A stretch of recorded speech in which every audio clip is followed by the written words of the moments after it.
Okay, good morning. Um, Welcome back. So there are a couple of outstanding issues from last class that I would like to address. So Carol's son, who was here, he had a question about what is the difference between pride and ego. And this is a very hard question, okay? So first, let's think about what the ego is. So in the Kabbalah tradition, and the Kabbalah tradition is very much influenced by the Divine Comedy. If you learn the Kabbalah and you read the Divine Comedy, you see a lot of similarities, and these are not coincidental. But in the Kabbalah tradition, there is divine spark in everyone, but it's covered by the husk. Okay, the husk. You can say it's the body, it's the ego, but for the Kabbalah tradition, the ego is basically just a body and desire to fulfill the body, which means material pleasures. Okay, so in the Kabbalah tradition, that's what the ego means. Dante doesn't see it that way. Um, for Dante, the ego is really the divine spark.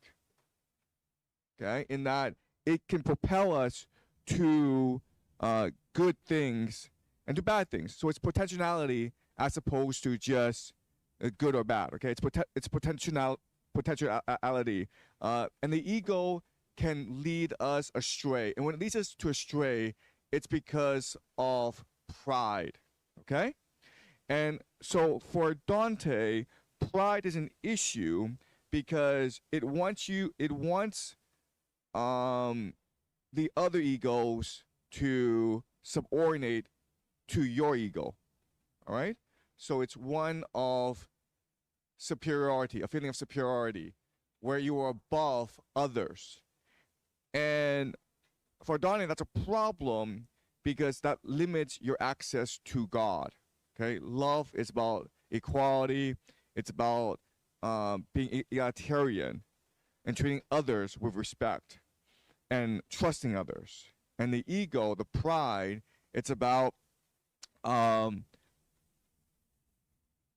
yourself above others. Okay, and the classic example of pride in Divine Comedy is Virgil, right?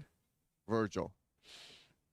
Okay, so that's the difference. For in most religious traditions, they don't really separate the two. Ego is pride, but for Dante, there is a difference. Ego is potentiality, it's possibility, and pride is a perversion of the ego. Okay, the ego should lead you towards faith, hope, and love. And without the ego, you could not actually go on this path. But if you go on the wrong path, it leads you to pride. Okay, and again, in the Divine Comedy, even though it is not explicit, Virgil is the manifestation, the expression of pride.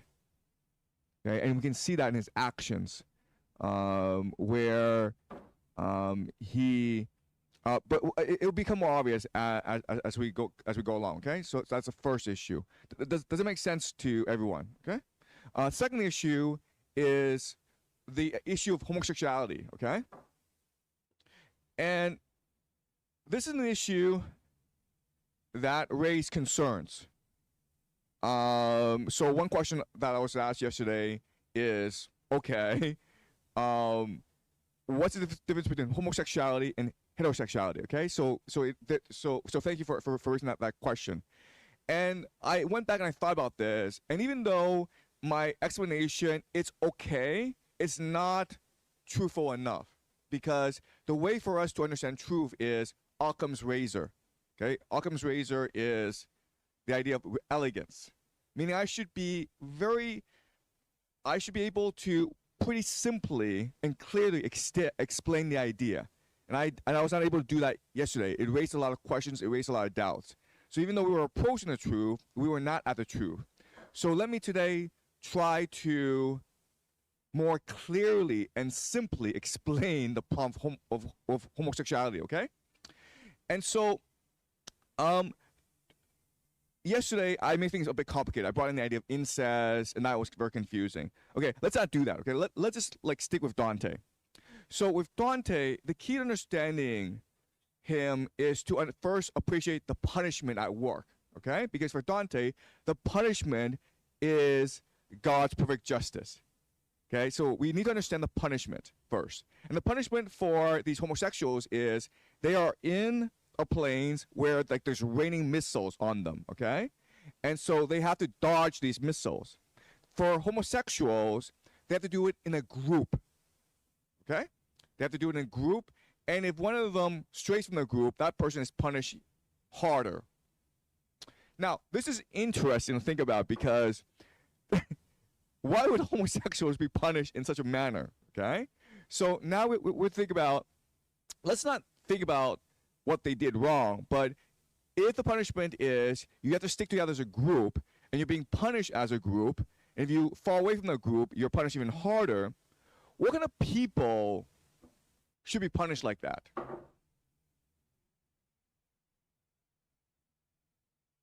Right?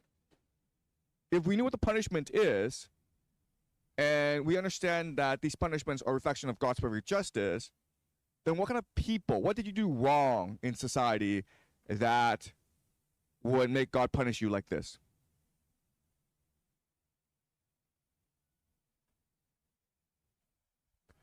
Yes? They think they're like superior to the society as a general, like they feel like they're entitled, so they feel like they're above like the normal people.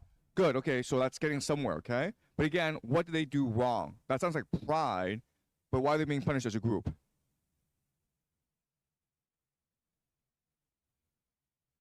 Yes? Maybe homosexual things is kind of group just for male or for female. So if in that case, the male, they don't need a female, and female also don't need a male too. So maybe they animate each other. Right. Let's not think about like they're homosexuals or not. I'm saying what kind of people would deserve this sort of punishment. Yes? In that conception, people who are super self-centered, you want to force them to be in a group and think as a group. Okay, that makes sense. Okay, yeah, people were too selfish, and so they have to work together. But they're not working together; they're being punished together, right? So basically, it's the idea of factionalism, right?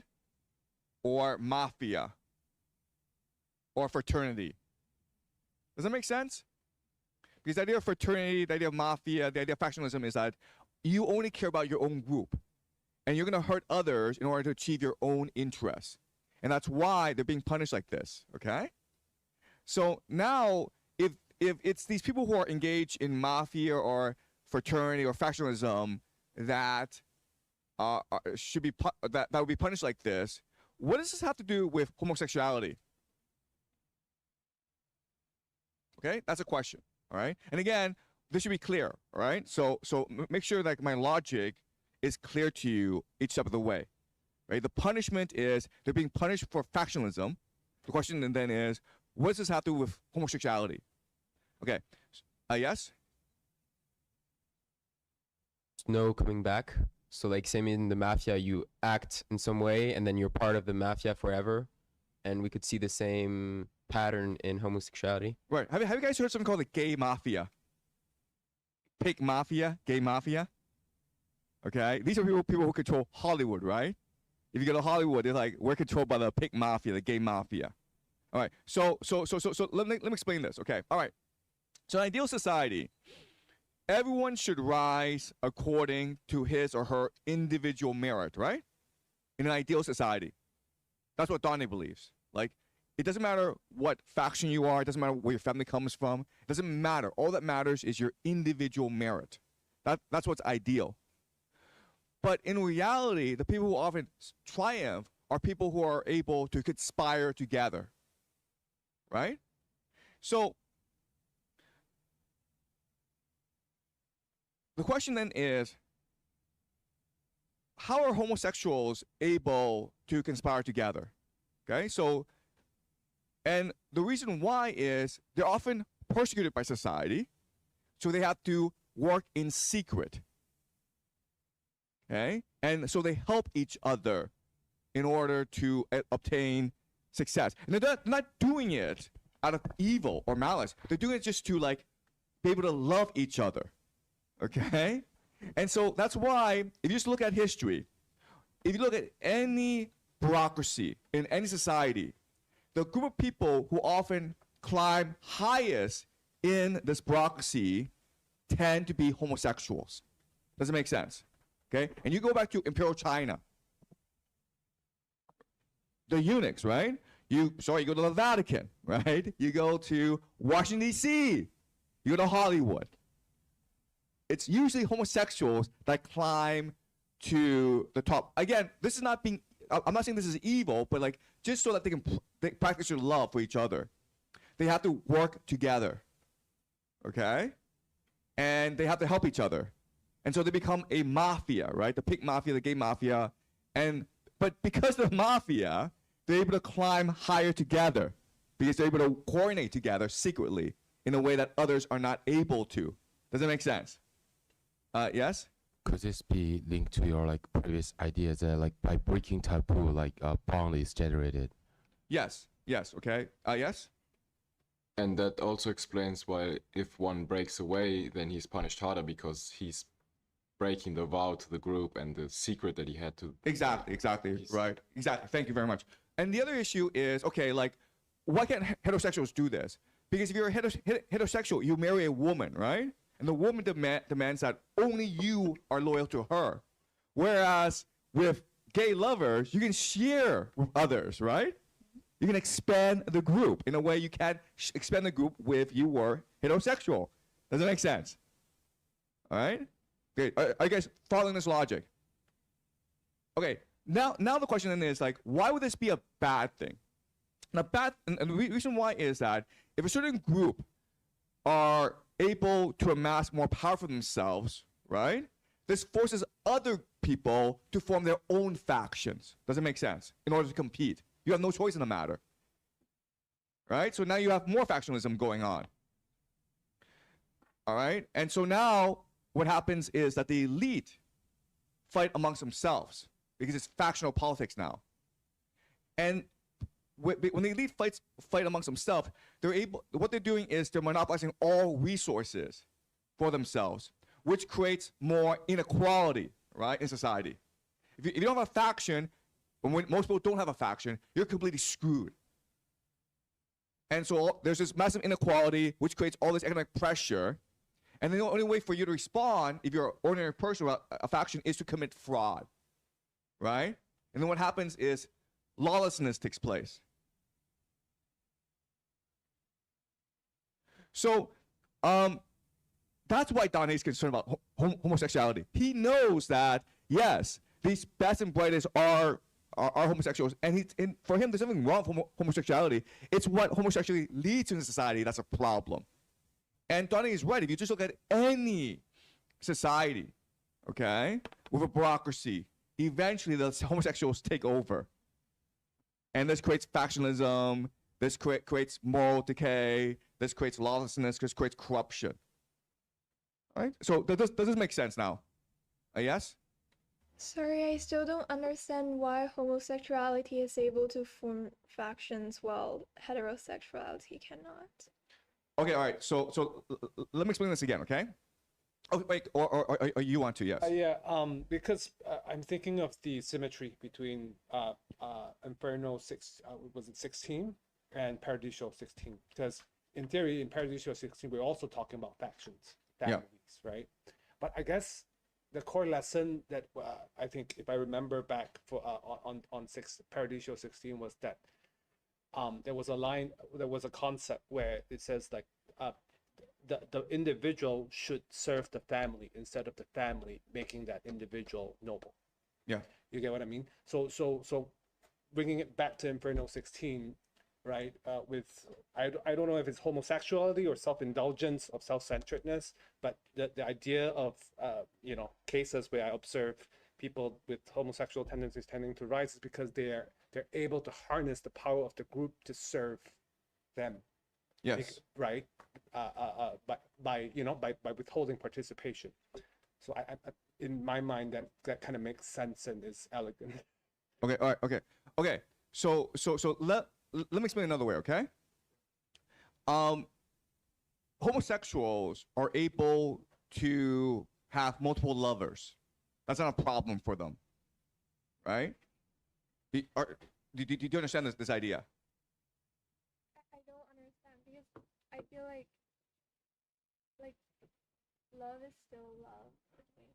Okay, so with heterosexuals, if you love someone, you get married, right? A marriage is a compact between two people and only two people. And if you bring another person, like a mistress, well, that breaks the bond. Do you understand? Yes? I think for female homosexuals or lesbians, they are more committed to one-on-one relationship. But if it's like male homosexuals, then it's completely different. So it's a different game. It's like you could have multiple lovers and that is okay. So I think that's why it's hard for you as a girl to understand this. Yeah, okay, all right. So yeah, okay. Thank you. Yes. If you're a woman and someone loves you, right? You want that to be a one-on-one thing, right? Whereas if you're a man, you don't really care. So you'll be able to have like a large network of male lovers. And again, like if you just like look at any history, whether it's Washington D.C. or Hollywood, I mean, like it's pretty common. Okay. Yes. And I think it's not just about like being a homosexual. It's about like having a same vision, so you can like assemble a group of people together, like secret society, and it follows the same logic, right? To infiltrate the bureaucracy. Yeah, no, I don't think the intention is evil. I just think they just want to like be homosexuals, right? Because that's what gives them happiness. But to do so because they're so heavily persecuted by others, they have no choice but to become a secret society. Okay? Yes? And I also have heard that in homosexual society, some people they got their right to have more lovers, but some people they don't have the right to get. And some people play it in the male role, and some people play it in the female role. So this is kind of hierarchy order in the some homosexual society like that. Yeah. Right. Yes. Okay. Yes. Yeah. So well, we're talking about like back then, gay marriage or homosexuality was more like persecuted, but nowadays it's more accepted, right? So for example, like when you look at Tel Aviv or like these, like where for example also the middle class people are more open and homosexual, and they're not really like about taking power or like trying to overthrow society. Right. So this is what Dante is saying here. As society is rising, society's focus on expanding society, on family, on marriage. A lot of social policies are centered around the family, okay? But once a society has become decadent, then the elite don't really care about society. All they care about is indulging in their own desires. And they want to feel good about themselves, and they really don't care about the impact on society. So if you look at today, yes, there is openness and acceptance, but at the same time, the level of political corruption, it is just incredible, the level of political corruption. Okay, not just like they looked at Washington D.C., where the Trump family is just engaged in the most egregious corruption, and they're not even hiding it. Okay, they're just open about it. They're like, if you're in prison, you give me $10 million, I'll let you out. It's open, okay? Now let me ask you this, okay? Let's imagine Donald Trump, he's kicked out of office in 2028. The Democrats come in. What are they gonna do? Yes? Put him in prison? They'll probably put him in prison, and then what are they gonna do? It's gonna purge his family. Excuse me? It's gonna purge his family.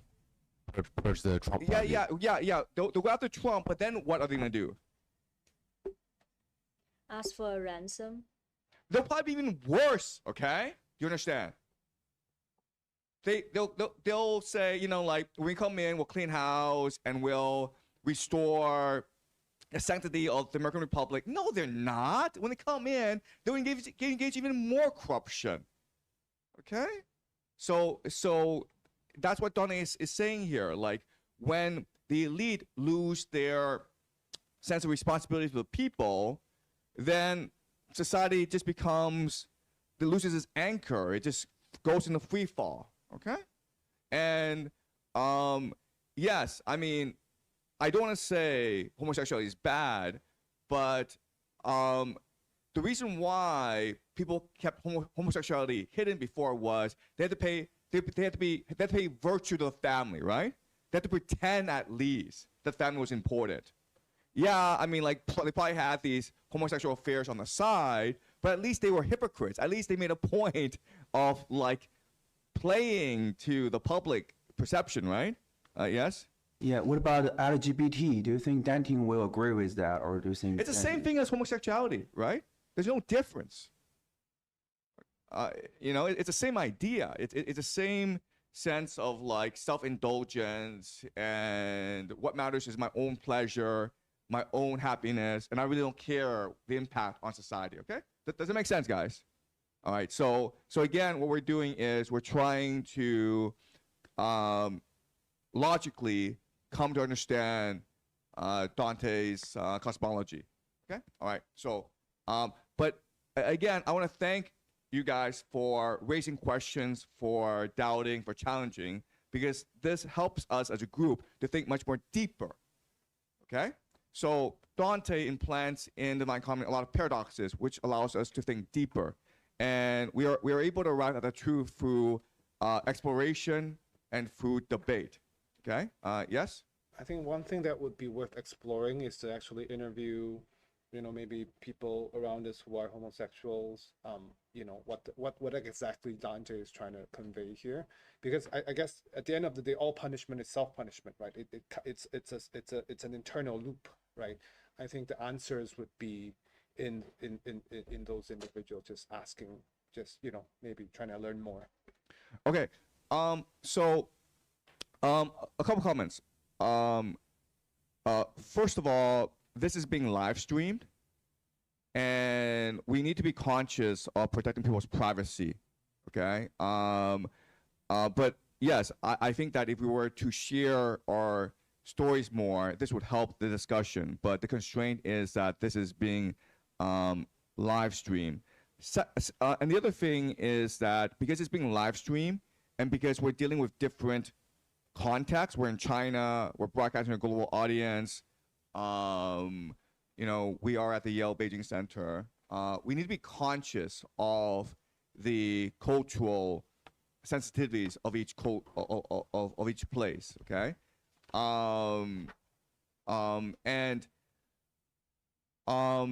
look, censorship is a reality in this world.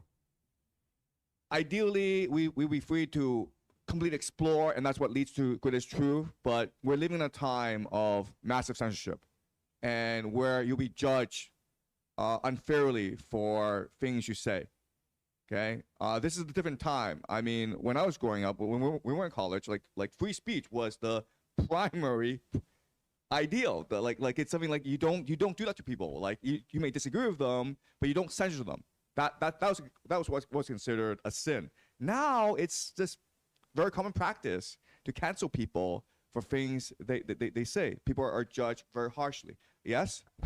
So I actually had this question yesterday as well. So what about those people who purposefully chose not to have kids? Because in some ways they're also blocking social mobility, just like the homosexuals in a certain way, but they're not depicted in like anywhere in the Divine Comedy. So and how would Donnie feel about these people who don't have kids? Like if they chose not to have kids, I feel like in some ways it's like similar to like the homosexuals. So I feel like he should have like a similar feeling. Well, okay. Well, here's a question then. Okay, in the Catholic Church, what kind of people are most revered?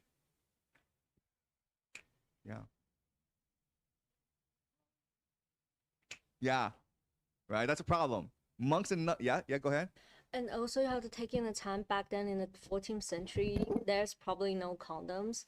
And so there's no way, like you said, that I want to choose to be not having kids if I'm married. It's not usually an option unless you're a priest. Obviously, you're not married in the first place. Yeah. So then for Dante, it's hard to understand there are married couples who choose and, you know, could not have kids. So then that's why maybe it's not in the listed here. It's not an option back then. And also, like, if you're a woman, okay, if you had a free will, you probably would not want to get married. Why? Does anyone know?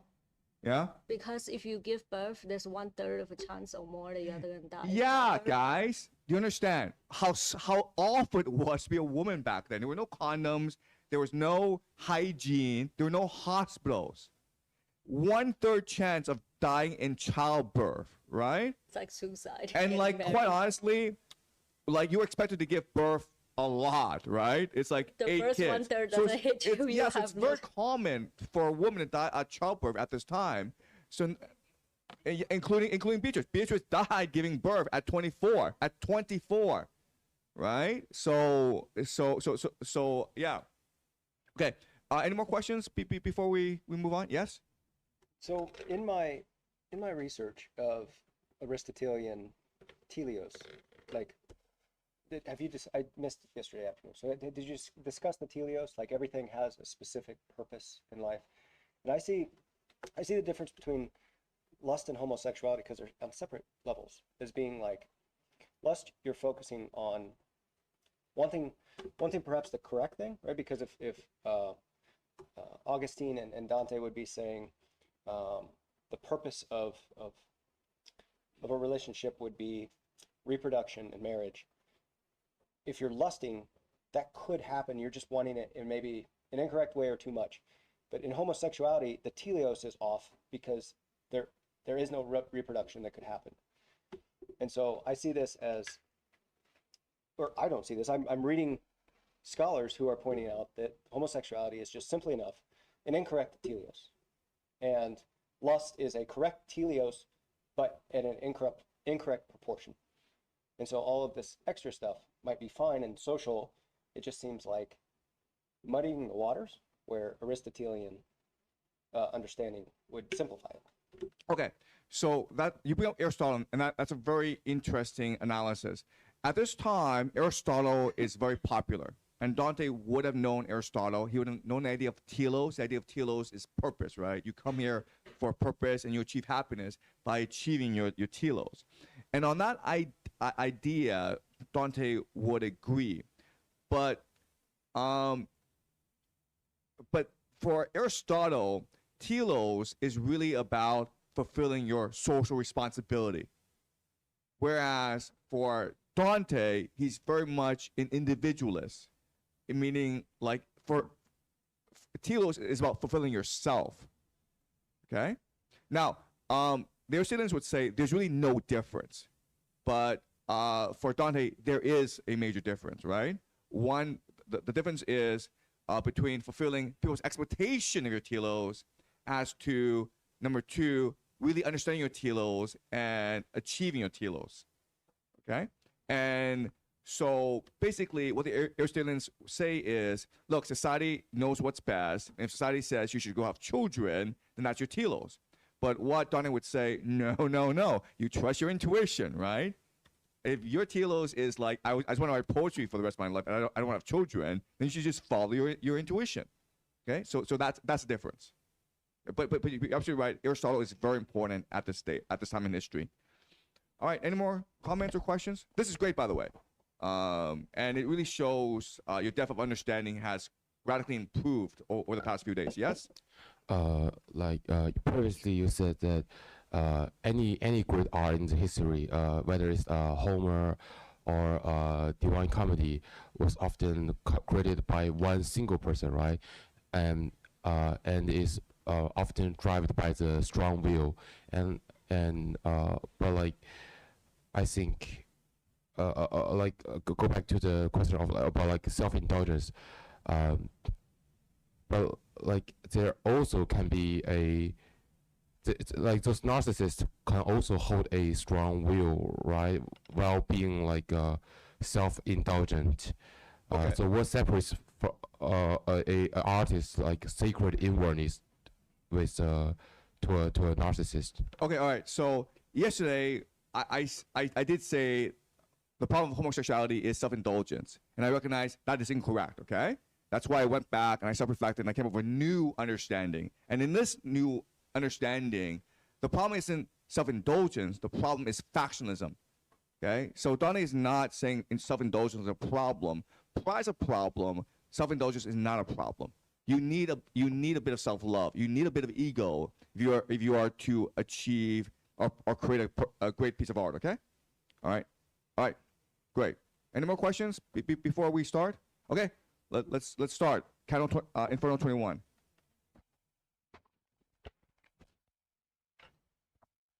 Canto 21. We came along from one bridge to another, talking of things my comedy is not concerned to sing. We held fast to the summit, then stayed our steps to spy the other cleft of Meliboge and other vain laments. I saw that it was wonderfully dark. As in the arsenal of the Venetians, all winter long, a stew of sticky pitch boils up to patch their sick and tattered ship that cannot sail. Instead of voyaging, some build new keels, some tow and tar the ribs of hull worn out by too much journeying. Some hammer at the prow, some at the stern, and some make oars, and some braid ropes and cords. One mends the jib, another the mainsail. So not by fire, but by the art of God below there boiled a thick and tarry mass that covered all the banks with clamminess. I saw it, but I could not see within it. No thing was visible but boiling bubbles, the swelling of the pitch, and then it settled. And while I watched below attentively, my guide called out to me, take care, and then from where I stood he drew me near. I turned around as one who's impatient to see what he should shun, but is dashed down beneath the terror he has undergone, who does not stop his flight, and yet would look, and then in back of us I saw a black demon as he came racing up the crags. Ah, he was surely barbarous to see, and how relentless seemed to me his axe. His wings were open, and his feet were lithe. Across his shoulder, which was sharp and high, he had slung a sinner upward from the thighs. In front, the demon gripped him by the ankles. Then from our bridge he called, O Malebranche, I've got an elder of Saint Svita for you. Shove this one under. I'll go back for more. His city is well furnished with such stores there. Everyone's a grafter but Bonturo. And there for cash, they'll change a no to yes. He threw the sinner down that wheeled along the stony cliff. No mastiff's ever been unleashed with so much haste to chase a thief. The sinner plunged, then surfaced, black with pitch, but now the demons from beneath the bridge shouted, the sacred face has no place here. Here we swim differently than in the Circio. If you don't want to feel our grappling hooks, don't try to lift yourself above that ditch. They pricked him with 100 prongs and more, and then taunted, here one dances under cover, so try to grab your secret graft below. Okay, all right. So we are in the circle of fraud, where everyone lies and deceives and steals. And here, this is the punishment for grafters, people who engage in corruption and graft. And the example being used is this priest who obviously is engaging in simony.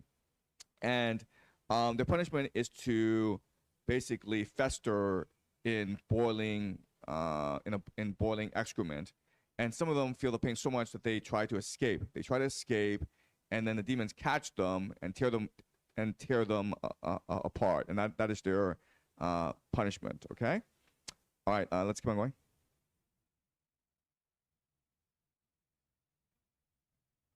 Line 55. The demons did the same as any cook who has his urchins force the meat with hooks deep down into the pot that it not float. Then my good master said to me, don't let those demons see that you're here. Take care to crouch behind the cover of a crag. No matter what offense they offer me, don't be afraid. I know how these things go. I'll have to face such fracasses before. When this was said, he moved beyond the bridgehead, and on the sixth embankment he had need to show his imperturbability. With the same frenzy, with the brouhaha of dogs when they beset a poor wretch who then stops dead in his tracks as if to beg. So from beneath the bridge the demons rushed against my guide with all their prongs, but he called out, can't you forget your savagery? Before you try to maul me, just let one of your troops step forward. Hear me out, and then decide if I'm to be hooked. At this they howled, let Melakota go.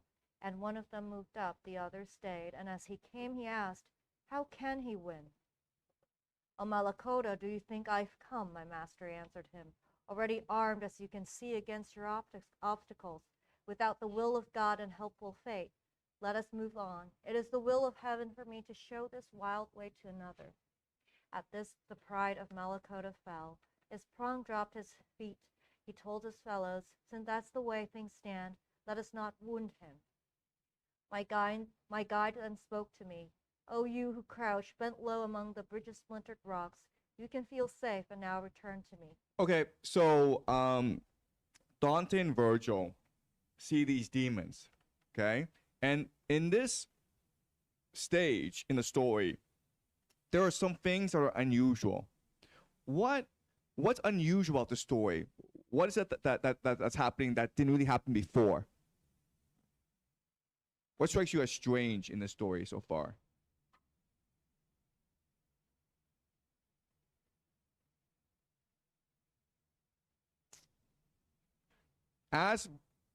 Yes?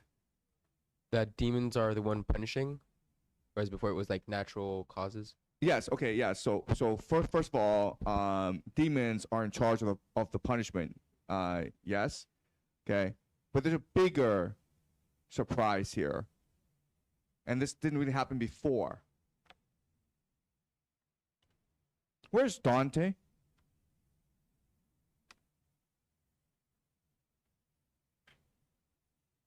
He's hiding, right? This didn't happen before. This is the first time that Donnie's hiding. So, what does this tell us about the emotional state of Virgil? How's he feeling right now?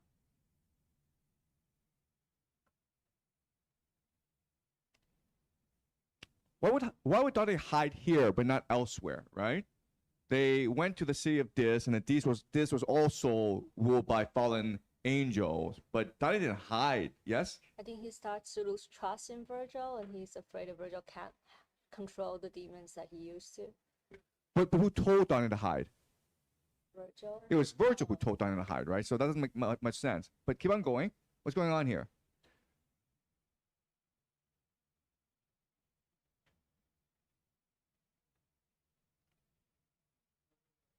Yeah, Virgil's afraid. It's not Dante who's afraid, it's Virgil who's afraid. Okay? And so how does Virgil respond to his own fear? What are ways in which you can respond with fear, to your own fear? How is Virgil responding to his fear? Fight or fright. So either you fight it or you run away from it. So he kind of fights it. He kind of stands up and be like, "Hey, bring one guy and talk to me, and let's see if we can figure this out." Right, okay, yes? Well, by projecting his fear onto someone else, he kind of can deal with it. Well, because Virgil, I don't know, how can he even feel fear if he's not alive? If he's not even, it's not what I don't understand. So he doesn't have a body, but he still has emotions, right? Right. Otherwise, how could you be punished in hell? If you have absolutely no emotions, you can't feel any punishment, right? So you still have emotions, right? How does Virgil choose to confront the demons, right? Virgil's afraid of the demons, so what does he do to deal with the demons? Says, "There's a higher power protecting me, so don't touch me." Yeah, right? He's flexing. He's being arrogant, right? So to deal with his fear, he's choosing to be proud and arrogant before the demons. Okay? And the demons sense his pride, and they lower themselves to Virgil. Okay? Does that make sense? The logic here? Virgil's afraid, and he doesn't really know how to control the situation. So his first instinct is to protect Dante. And then Virgil goes up and confronts the demons and flexes, right?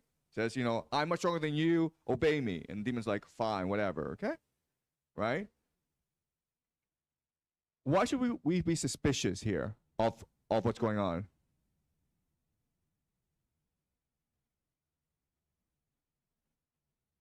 Yes? I have a question because I remember you said the Virgil should be master of the hell, but why he just freed of demon in this case? Because you're doing factions in hell, right? The thing about hell is like it's like Italy, where no one's really in charge and everyone's fighting each other because of their pride, right? Okay, so he's master of certain parts of hell, but not all parts of hell. As you go deeper into hell, he loses control. Okay. All right. Okay. Like, if you're a demon and someone is flexing at you, what should your response be?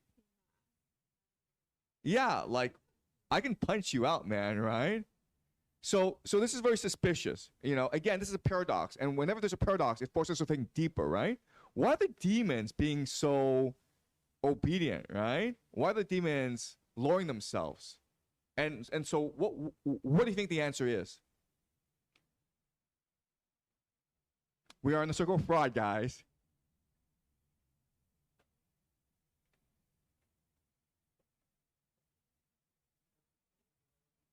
Deception, right? Do you understand? Okay, that's what these demons are. They are engaged in deception. They enjoy deception, right? Does that make sense? And if you are this demon and you're a head demon and you love deception, you think you can deceive Virgil. Why?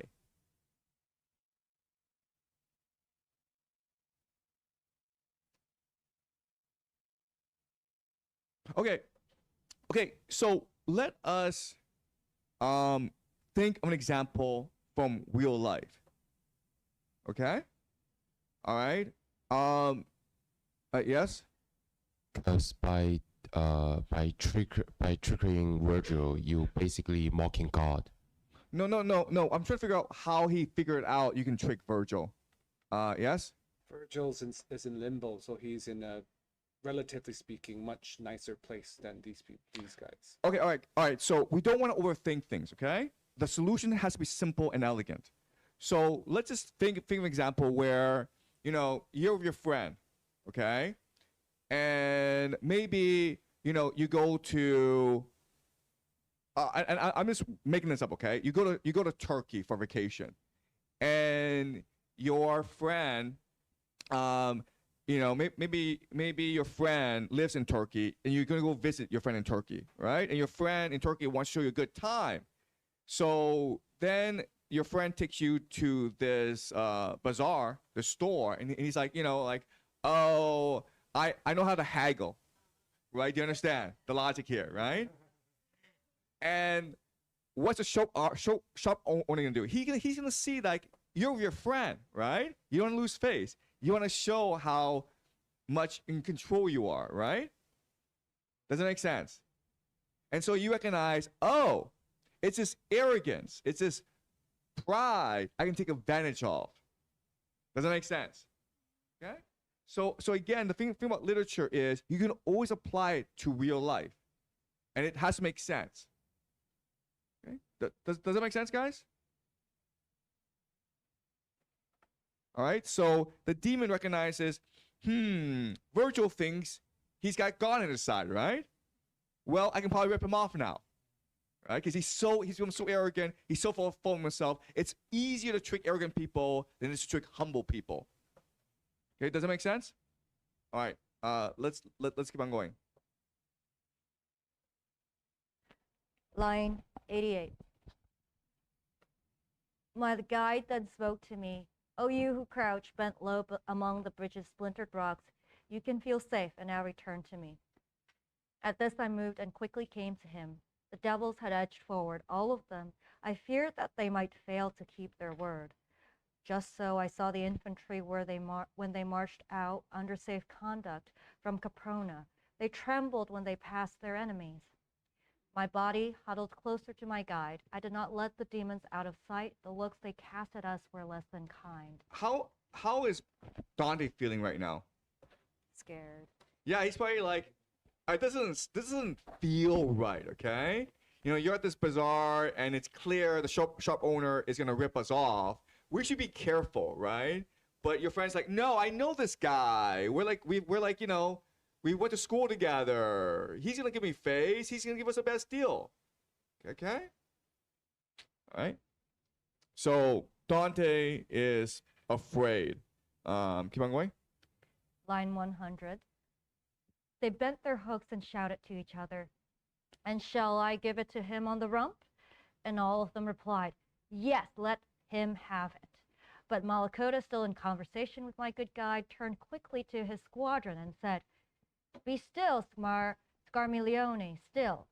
To us he said, there's no use in going much farther on this ridge because the 6th bridge at the bottom there is smashed to bits. Yet if you two still want to go ahead, move up and walk along this rocky edge, nearby another which will form a path. 5 hours from this hour yesterday, 1,266 years passed since that roadway was shattered here. I'm sending 10 of mine out there to see if any sinner lifts his head for air. Go with my men. There's no malice in them. Okay, so he's saying that don't keep on going because a bridge was destroyed by Jesus when he came to hell. There's another way. I'm going to send 10 of my men with you. And again, just the idea that he says there is no malice in them, like don't do evil. You should be careful, right? Like we won't trick you, okay? We mean you no harm. That's probably a sign you should be careful. But again, Virgil is too arrogant to recognize this, okay? Keep on going. Line 118. Step forward, Alechino and Calcabrina. He then began to say, and you, Cagnazzo and Barbariccia, who can lead the 10. Lelibicocco and Dragonazzo and Tusci Chiriato and Raffiacane and Farfarello and Matt Rubicante. Search all around the clammy stew of pitch. Keep these two safe and sound till the next ridge that rises without break across the dents. Ah me, what is it this master that I see, I said. Can't we do without company? If you know how to go, I want no escort. If you're just as keen as usual, can't you see how those demons grind their teeth? Their brows are menacing, they promise trouble. And he to me, I do not want you frightened. Just let them gnash away as they may wish. They do it for the wretches boiled in pitch.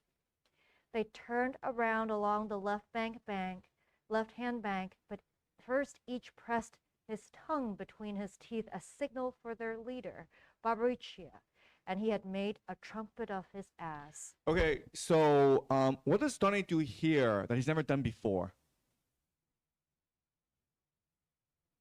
Yeah, do you guys see this? Okay, he's actually challenging Virgil verbally. Maybe before he had his doubts, right? But he kept them secret out of respect for Virgil. So why is Dante doing this? Why is Dante challenging Virgil and saying, we really shouldn't trust these guys, right? He's now verbally challenging Virgil. Why? Excuse me? He's afraid of getting tricked. Okay, he's fear, yes. What else? Isn't Virgil's pride getting in the way here? And so Dante is just like, forget about getting the good deal at the bazaar, man. Let's just go. Exactly, right? And why would you do that?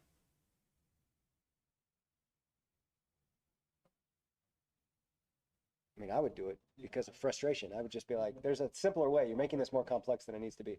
Why Dante does it, I don't know. Okay. Okay. Yes? Well, just his intuition maybe says it. So right, but again, we've been reading the Divine Comedy, and there are lots of cases where Dante doesn't really feel right about the situation, but doesn't really speak up. Right? He's afraid, but he doesn't really speak up. And now not only does he speak up, but he's actually challenging Virgil. Says like, here your intuition may not be correct. Why would he do that? Yes? I think it's basically his literary work is trying to show that maybe he's hinting that he could be better than Virgil because he's the meek and human, like the humble one, so you could see the truth more simply than Virgil. So he's trying to show that this is the turning point where I will be, the better poet or the better person in the situation. Okay, all right. Let's think of an example, okay? So you're in school, and this is primary school, and there's a classmate and this classmate you know is cheating, okay? Now, there's gonna be some classmates who are gonna go up to them and says, "Hey, I saw you cheating. Don't cheat." Okay. There'll be some other classmates who just ignore this. What's the difference? Who would go up to the cheating student and says, "Look, you're cheating, and the teacher's gonna catch you, so maybe you should stop"?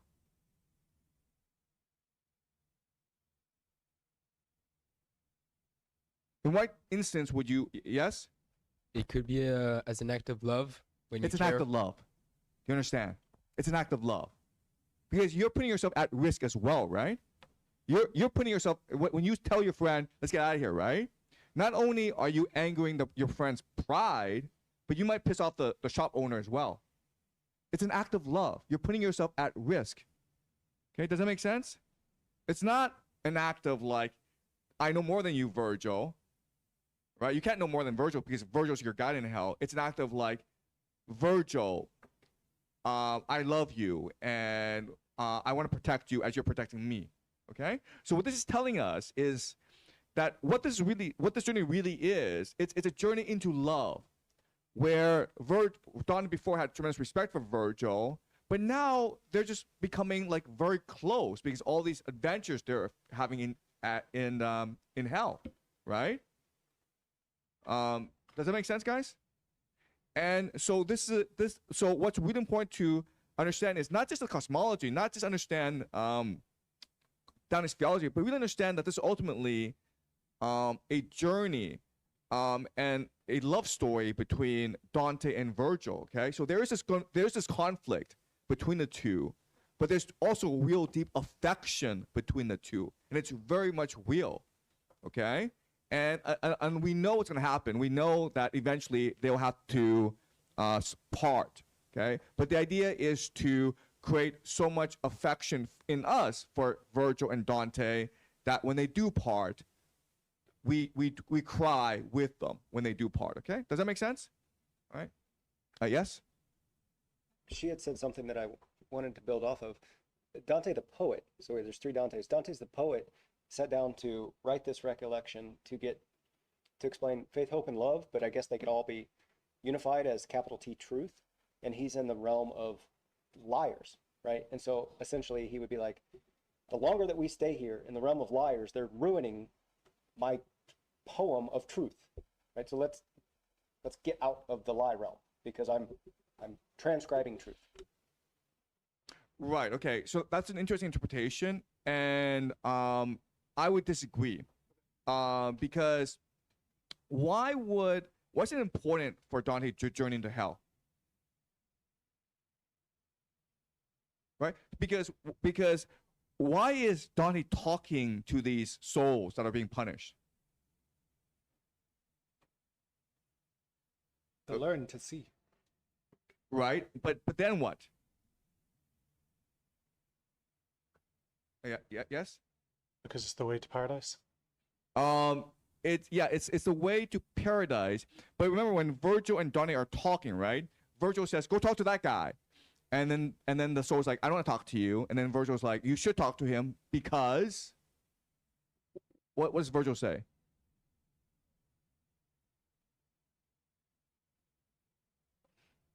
What can Dante do for them? Why should they talk to him? Yes. Go back to the world and talk about the consequences of sins. Exactly. Okay. Dante's gonna record this, so it's very important for Dante to experience as much as he can in hell. It's not about escaping hell. It's about truly understanding hell to share with other people. Okay. And this is the path to truth, not to avoid something, but to experience it for yourself. And then that way, that heightens your understanding. Okay. All right. Let's keep on going. This is count 20. This is count 22. Okay.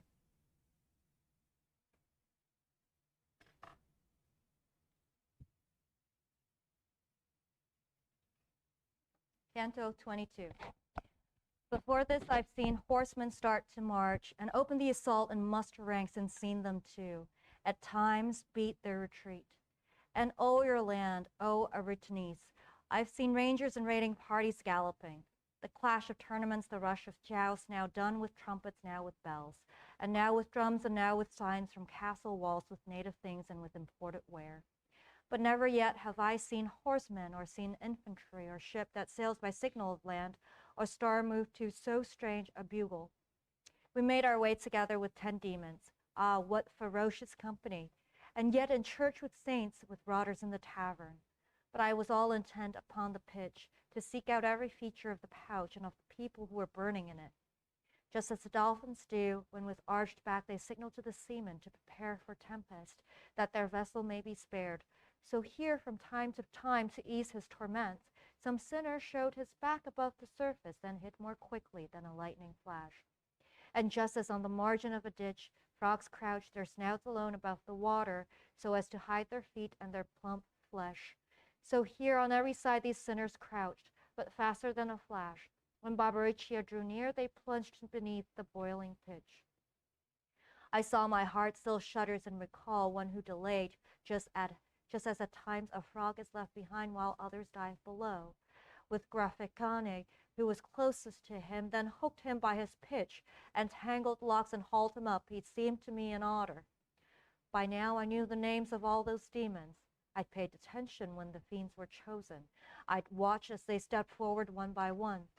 O Rubicante, see you set your talons right into him, so you can flay his flesh. So did those cursed ones cry out together. And I, my master, if you can, find out what is the name of that unfortunate who's fallen victim to his enemies. My guide, who then drew near that sinner's side, asked him to tell his birthplace. He replied, my homeland was the kingdom of Navarre. My mother, who had had me by a wastrel, destroyer of himself and his possessions, had placed me in the service of the Lord. Then I was in the household of the worthy King Thibault. There I started taking graft. With this heat I pay reckoning for that. And Chiriato, from whose mouth there bulged to right and left 2 tusks like a wild hog's, then let him feel how one of them could mangle. The mouse had fallen in with evil cats. But Barbariccia clasped him in his arms and said, stand off there while I fork him fast. And turning toward my master then, he said, ask on if you would learn some more from him before one of the others does him in. Okay, stop. Okay, all right. So let's think about this. This is an unusual punishment because it gives the people here an opportunity to escape, right? It's not like they're locked in place. It's like, you know, there's a boiling pitch, the boiling lake, and you can always escape it, right? Why would this be a fitting punishment for people who engage in graft?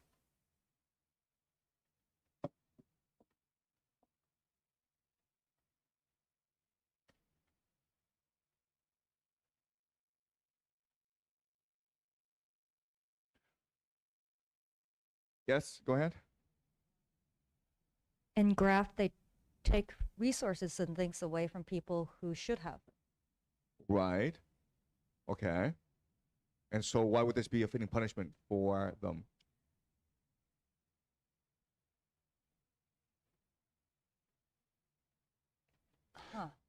Yes? Maybe because it's doing that is so addicting that they can't stop doing it. Right, okay, so there's a compulsion to them, yes, right? They have to steal. They have to engage in graft, yes, okay? That's part of it, yes? Yeah, the mechanism of it, if you steal something, you can always, at every part of the journey, you can always decide to turn back and give it back, you know, return whatever you stole. Right? Why do people engage in graft? What's the mentality of people who engage in graft? Right? Why do they steal? What's the mentality? Maybe it's coveting of what others have that you don't have, so you want to have it. Then why is this not greed? What's going on here? What's their mentality? Why do they engage in graft?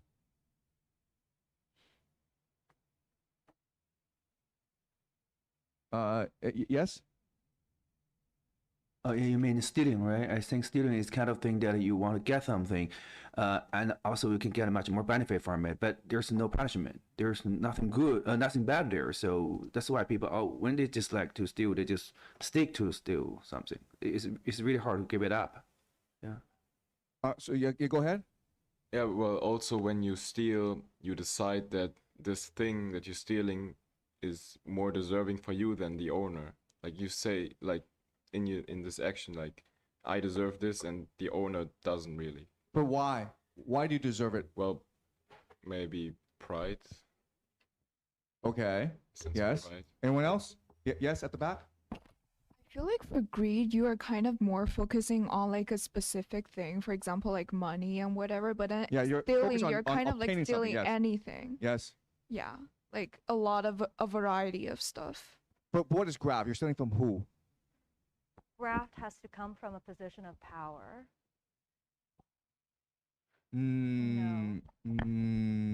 Okay, so the person here, right? He becomes a servant to a powerful lord, and then he starts to steal from this powerful lord.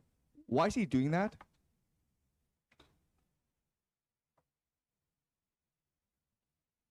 Yes? Because the Lord is at a better financial position. Yeah, but then the Lord's being generous to him, right? So why would you steal from him? Yes? You don't respect the Lord? You don't love the Lord? But yeah, but why don't you respect the Lord? You reject the inherent hierarchy in your relationship? Okay. Yes? Maybe because just like you're in a Qing dynasty and they just try to steal something from emperor because they think they deserve to have it because they just pay tribute to the emperor all the time. So Okay, so let's think of like a most common example of graft, okay, which is the accountant, right? So you're a rich person, you have an accountant, and for accounting tricks, that person is able to steal a lot of money from you. What's the mentality of that person? Exactly. I'm gonna get away with this, right? Exactly. Right? It's not that I'm better than you. I can get away with this. I'm smarter than you. That's what graft is. I'm gonna get away with this. There's no punishment. I'm so sneaky. I'm so clever. I can get away with this. So why would this punishment be fitting for these people? Okay, they are in the boiling pitch. That kind of sucks. They escape, and they're caught by demons who do what to them? Outsmart them. These demons literally tear them apart, right? Which is the worst punishment? The second one, right? So it's kind of silly where, look, if you just stay where you are, if you just stay in the boiling pitch, it kind of sucks, but it's a lot better than being like, torn to pieces by demons, right? But they can't help themselves. They're like, no, I have to escape. Because they're always like, I'll get away, right? But like, we know for a fact you're not gonna get away because this is hell. This is God's perfect justice. There's no way you're gonna escape hell. But for the reason, they're like, no, I will escape this time, even though for the past 10 million times I was caught by the demon and destroyed. Okay. Okay. Does that make sense? Okay. Yes. Wait, so when they're torn to pieces, the bodies get back together, or what? Yeah, so they're torn to pieces, then they resurrect in the boiling pitch. Then they do it again. And then something happens, they do it again. This happens like for all eternity. Okay? So it's almost like this compulsion where they think, I'll get away this time. Right? I won't get caught this time. I'll be so sneaky this time. But it's absolutely pointless. Okay? Does that make sense? All right. Keep on going. Line 64. At which my guide, now tell, among the sinners who hide beneath the pitch, are any others Italian? And I've just left one who was nearby there, and would I were still covered by the pitch, as he's hidden, for then I'd have no fear of hook or talon. And Libicaco said, we've been too patient, and with his grapple grabbed him by the arm, and ripping, carried off a hunk of flesh. But Dragonazzo also looked as if to grab his legs, at which their captain wheeled and threatened all of them with raging looks. When they'd grown somewhat less tumultuous without delay, my guide asked of that one who had his eye still fixed upon his wound, who was the one you left to come ashore, unluckily, as you just said before? He answered, Fra Gomita of Galura, who was a vessel fit for every fraud. He had his master's enemies in hand, but handled them in ways that pleased them all. He took their gold and smoothly let them off, as he himself says, and in other matters he was a sovereign, not a petty swindler. His comrade there is Don Michele Zanche of Logodoro, and their tongues are never too tired to talk of their Sardinia. Me see that one there who grinds his teeth. If I were not afraid, I'd speak some more, but he's getting set to scratch my scurf. And their great marshal, facing Farfarello, who was so hot to strike he rolled his eyes, said, "Get away from there, you filthy bird." If you perhaps would like to see or hear, that sinner, terrified, began again. Lombards or Tuscans, I can fetch you some, but let the Malebranche stand aside so that my comrades need not fear their vengeance. Remaining in this very spot, I shall, although alone, make 7 more appear when I have whistled, as has been our custom when one of us has managed to get out. Okay, so Dante and Virgil wants to meet more of these sinners.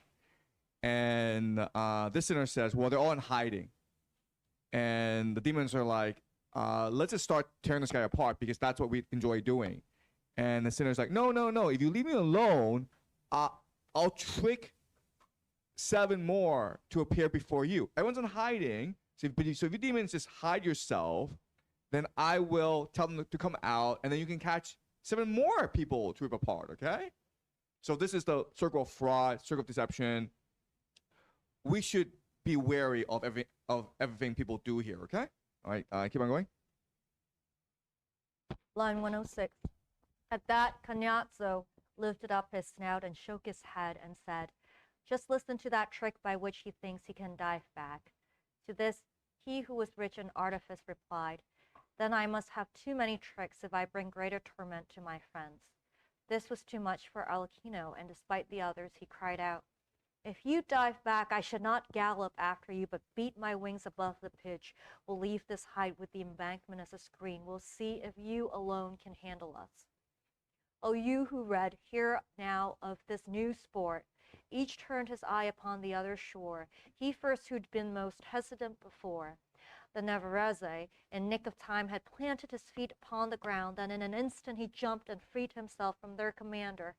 At this, each demon felt the prick of guilt, and most he who had led his band to blunder. So he took off and shouted, "You are caught." But this could help him little. Wings were not more fast than fear. The sinner plunged right under. The other, flying up, lifted his chest. Not otherwise the wild duck when it plunges precipitously, when the falcon nears and then, exhausted, thwarted, flies back up. But Calcabrino, raging at the trick, flew after Alcino. He was keen to see the sinner free and have a brawl, and once the Navarrese had disappeared, he turned his talons on his fellow demon and tangled with him just above the ditch. But Alcino clawed him well. He was indeed a full-grown kestrel, and both fell into the middle of the boiling pond. The heat was quick to disentangle them, but still there was no way they could get out. Their wings were stuck and meshed in glue like pitch. And Barbariccia, grieving with the rest, sent forth to fly out toward the other shore with all their forks, and speedily enough on this side and on that they took their posts, and toward those 2, stuck fast, already cooked beneath that crust, they stretched their grappling hooks. We left them still contending with that mess. Okay, all right. So this sinner, he tricks the demons, right? Says like, if you leave me alone for a few seconds, I will bring you more sinners. And the demons believe him, and then the sinner escapes, and the demons chase after him, and they fall into the pit. Okay, so there's a paradox here, right? The sinner has lied to the demons, but there's a paradox. What is a paradox? Do you guys remember what the paradox is? Yes? The demons are punished, but the sinner's not. Okay. Well, the demons are just being stupid, right? But there's a paradox. Why do demons believe him? There's a paradox here. Okay, you guys probably don't remember, okay? But there's a rule in hell. The rule in hell is, if you're so being punished, whatever words you speak to Dante and Virgil must be true. You understand? You cannot lie to Virgil and Dante. That's the rule in hell. But clearly, the sinner has lied to the demons, right? So So what's going on here? This is a contradiction.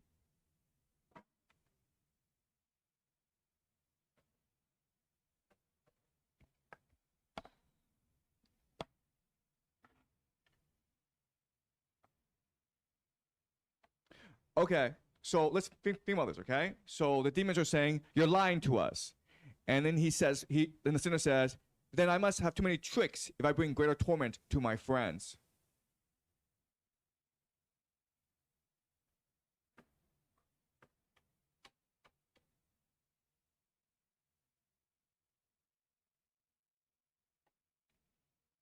Is this a lie? What's he saying here?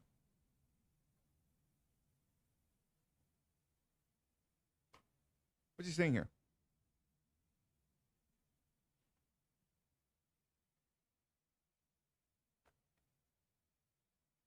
Like the demons are trying to hurt Dante and Virgil. No. I'm saying, what does this line mean? Then I must have too many tricks if I bring greater torment to my friends.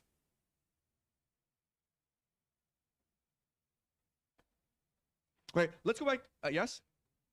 But it's true. He's not lying to you. Okay, do you understand? You just read what he writes, what he's speaking. It's not a lie, technically. You understand? It's not a deception, technically. You're just misinterpreting what he's saying, right? So let's go back to the example of, like, your friend takes you to the bazaar, right? And the bazaar shop owner says, this is the best teacup in the world. Then your friend's like, you're lying to us. And the shop owner says, if I'm lying to you, then I have no friends in the world. It could be true, okay? You understand? If I'm lying to you, I have no friends in the world, right? You interpret to say, okay, well, then he's not lying to me. But it could be true, right? If I'm lying to you, I have no friends in the world. You understand? And this is what we call sophistry, right? Sophistry.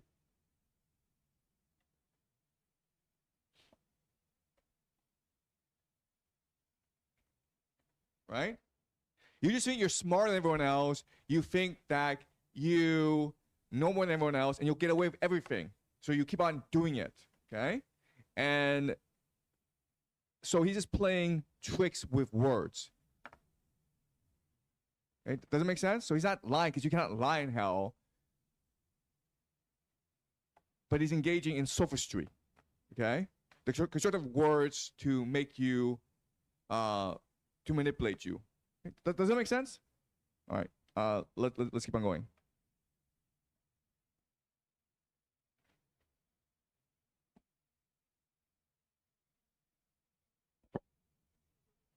Yes?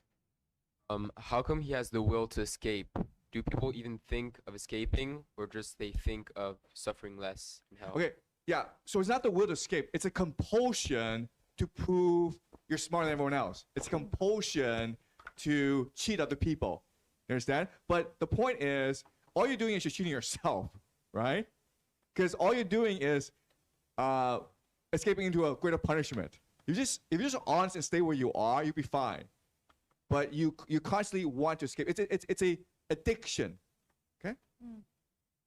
Right? So the people who, at least accountants who steal from rich people, it's not necessarily they need the money. It's just like they enjoy cheating other people. Okay? All right, count on 23. Count on 23. Silent, alone, no one escorting us. We made our way.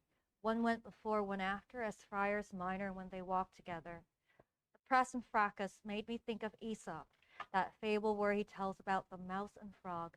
For near and nigh are not more close than are that fable and this incident, if you compare with care how each begins and then compare the endings that they share. And even as one thought springs from another, so out of that was still another born, which made the fear I felt before redouble. Okay, sorry.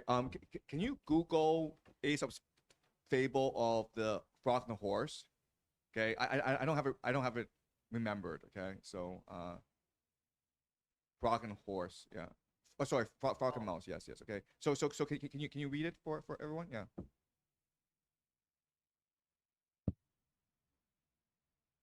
story summary of Aesop's Frog and Mouse.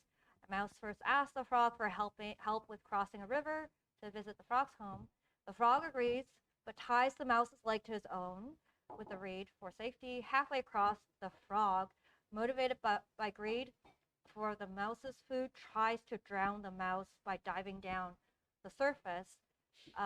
The mouse's dead body floats to the surface, still tied to the frog. A hawk sees the floating mouse, swoops down, and carries off both the mouse and the frog. So I guess the frog, being treacherous, ends up being prey as well for the hawk. Sure. Okay. So this applies to the demons, right? The demons mean to swindle Dante and Virgil, cheat him, but they get greedy. They want to catch more sinners, so they fall in their own trap. Okay. So yeah. Okay. Let's keep on going. Line 13. I thought, because of us, they have been mocked, and this inflicted so much hurt and scorn that I'm sure they feel deep indignation. If anger's to be added to their malice, they'll hunt us down with more ferocity than any hound whose teeth have trapped a hare. I could already feel my hair curl up from fear, and I looked back attentively while saying, Master, if you don't conceal yourself and me at once, they terrify me. Those Malebranche, they're after us. I so imagine them, I hear them now. And he to me, were I a leaded mirror, I could not gather in your outer image more quickly than I have received your inner. For even now your thoughts have joined my own in both our acts and aspects. We are kin. With both our minds I've come to one decision. If that right bank is not extremely steep, we can descend into the other moat and so escape from the imagined chase. He'd hardly finished telling me his plan when I saw them approach with outstretched wings not too far from, keen on taking us. My guide snatched me up instantly, just as the mother who's wakened from war and catches sight of blazing flames beside her will lift her son and run without a stop. She cares more for the child than for herself, not pausing even to throw on a shift. And down the hard embankment's edge, his back lay flat along the sloping rock that closed one side of the adjacent moat. He slid. No water ever ran so fast along a sluice to turn the wheels of a land mill, not even when its flow approached the paddles, as did my master race down that embankment while bearing me with him upon his chest, just like a son and not like a companion. His feet had scarcely reached the bed that lies along the deep below than those 10 demons were on the edge above us. But there was nothing to fear, for that high providence that willed the ministers of the fifth ditch denies to all of them the power to leave it. Okay, so this is almost like a Hollywood movie now, right? It's a chase scene where Dante and Virgil are trying to escape the demons. The demons are chasing them, and there's a door that's closing, and they, at the last minute, are able to run through the door into safety, and the door closes on the demons. Okay, so this is almost like a Hollywood chase scene. Why is Dante writing this?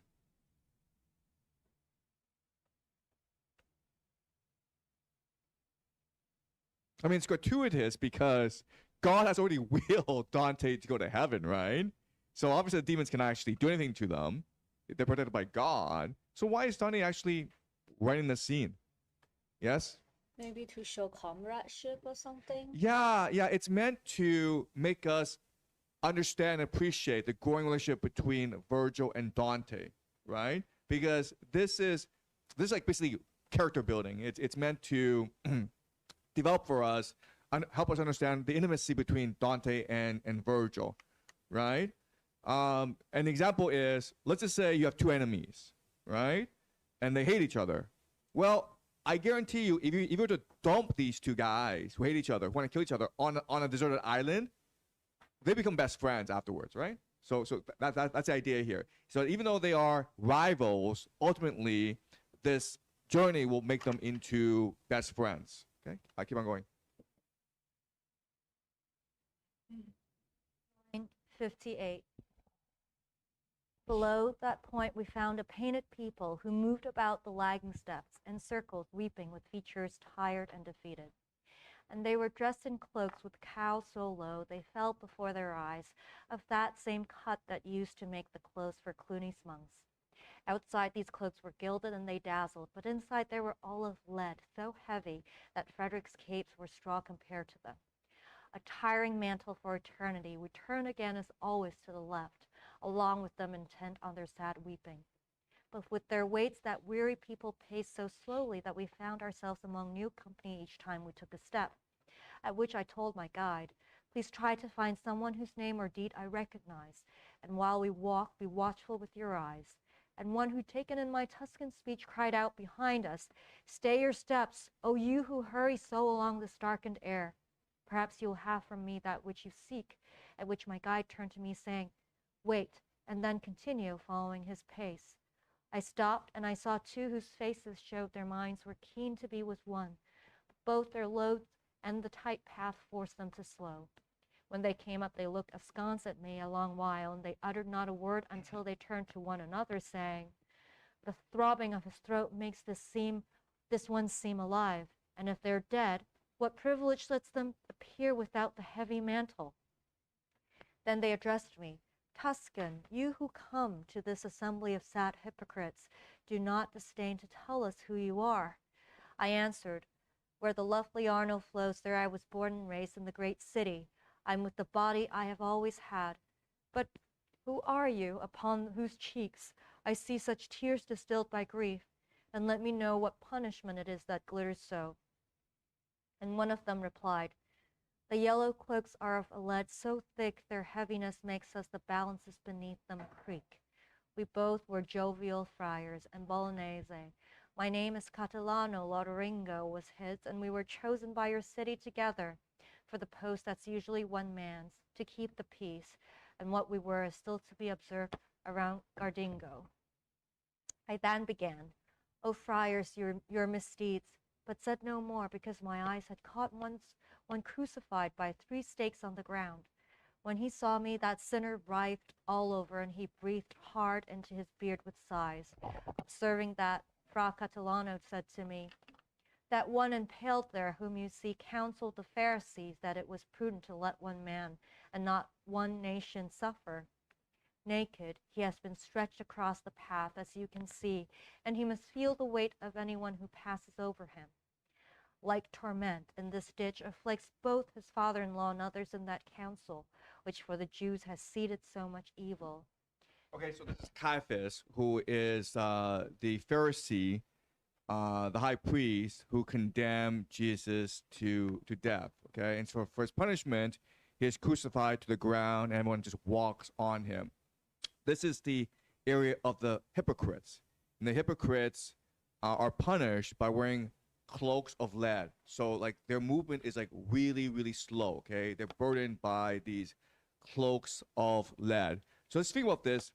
What is hypocrisy, and why would you be punished walking all of eternity with cloaks of lead that are very heavy, so heavy that it hurts to walk?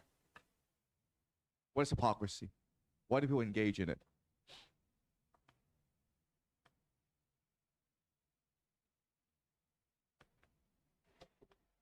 Yes? It is basically saying one thing and doing another. So you're pretending to be better than you are. So you put off this mask.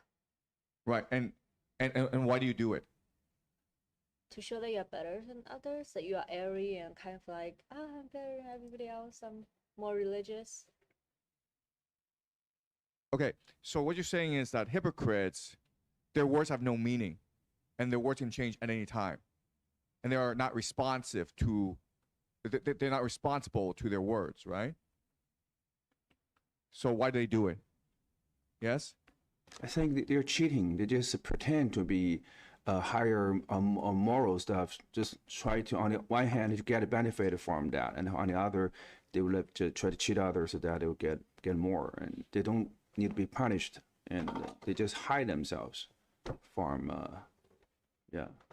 Okay, well, let's say you're a teacher, okay? And you're telling your students, okay, we need to work hard and read a lot of books and exercise, okay? And then your students, like a year later, they don't do anything, but they're like, like we want to work hard and exercise and read a lot of books. Why do they do that?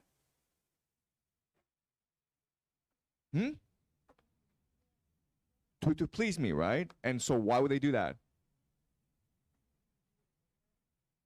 Yeah, and what's the motivation? To benefit from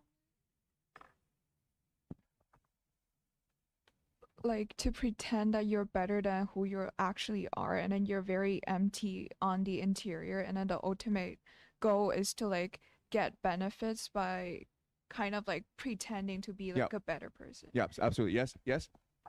Yes. And then so you're basically you have to wear all those lies on yourself, on your consciousness, like you're like consciously, because you know you're not actually doing what you're saying now, like all these things that you didn't do, but you say you did, they wear on you basically. Yeah. So like before, you there was nothing holding you down, right? You could say whatever you want. You can do whatever you want. You just choose to do it in order to just get by, right? Now you're being punished with this cloak of lead. Okay. So does that make sense? Okay. Good. All right. Let's keep on going. Line 124. Then I saw Virgil stand amazed above that one who lay stretched out upon a cross so squalidly in his eternal exile. And he addressed the friar in this way: "If it does not displease you, if you may, tell us if there's some passage on the right that would allow the two of us to leave without our having to compel black angels to travel to the steep to get us out." He answered, "Closer than you hope. You'll find a rocky ridge that stretches from the great round wall and crosses all the savage valleys, except that here it's broken, not a bridge, but where it ruins slope along the bank and heap up at the bottom you can climb." My leader stood a while with his head bent, then said, "He who hooks sinners over there gave us a false account of this affair." So Virgil recognized he's been lied to. Okay, like duh, right? Keep on going. At which the friar, "In Bologna I once heard about the devil's many vices. They said he was a liar and a father of lies." And then my guide moved on with giant strides, somewhat disturbed, with anger in his eyes. At this I left those overburdened spirits, while following the prints of his dear feet. So why would you trust the devil? What could lead someone to trust the devil? Pride, right? Does that make sense? Is there a Christian saying about this? No. Okay. All right. Well. Yeah. All right. Let's see where I'm going. Canto 24. In that part of the young year when the sun begins to warm its locks beneath Aquarius and nights grow shorter, equaling the days, when hoarfrost mimes the image of his white sister upon the ground, but not for long, because the pen he uses is not sharp, the farmer who is short of fodder rises and looks and sees the fields all white, at which he slaps his thigh, turns back into the house, and here and there complains like some poor wretch who doesn't know what can be done, and then goes out again and gathers up new hope on seeing that the world has changed its face in so few hours, and he takes his staff and hurries out his flock of sheep to pasture. So did my master fill me with dismay when I saw how his brow was deeply troubled, yet then the plaster soothed the sore as quickly. For soon as we were on the broken bridge, my guide turned back to me with that sweet manner I first had seen along the mountain's base. And he examined carefully the ruin, that, having picked the way we would ascend, he opened his arms and thrust me forward. And just as he who ponders as he labors, who's always ready for the step ahead, so as he lifted me up toward the summit of one great crag, he'd see another spur, saying, "That is the one you will grip next, but try it first to see if it is firm. That has no path for those with cloaks of lead, for he and I, he light, I with support, could hardly make it up from spur to spur. And were it not that down from this enclosure the slope was shorter than the bank before, I cannot speak for him, but I should surely have been defeated. But since Malebolge runs right into the mouth of its last well, the placement of each valley means it must have one bank high and have the other short. So we reached at length the jutting where the last stone of the ruined bridge breaks off. The breath within my lungs was so exhausted from climbing, I could not go on.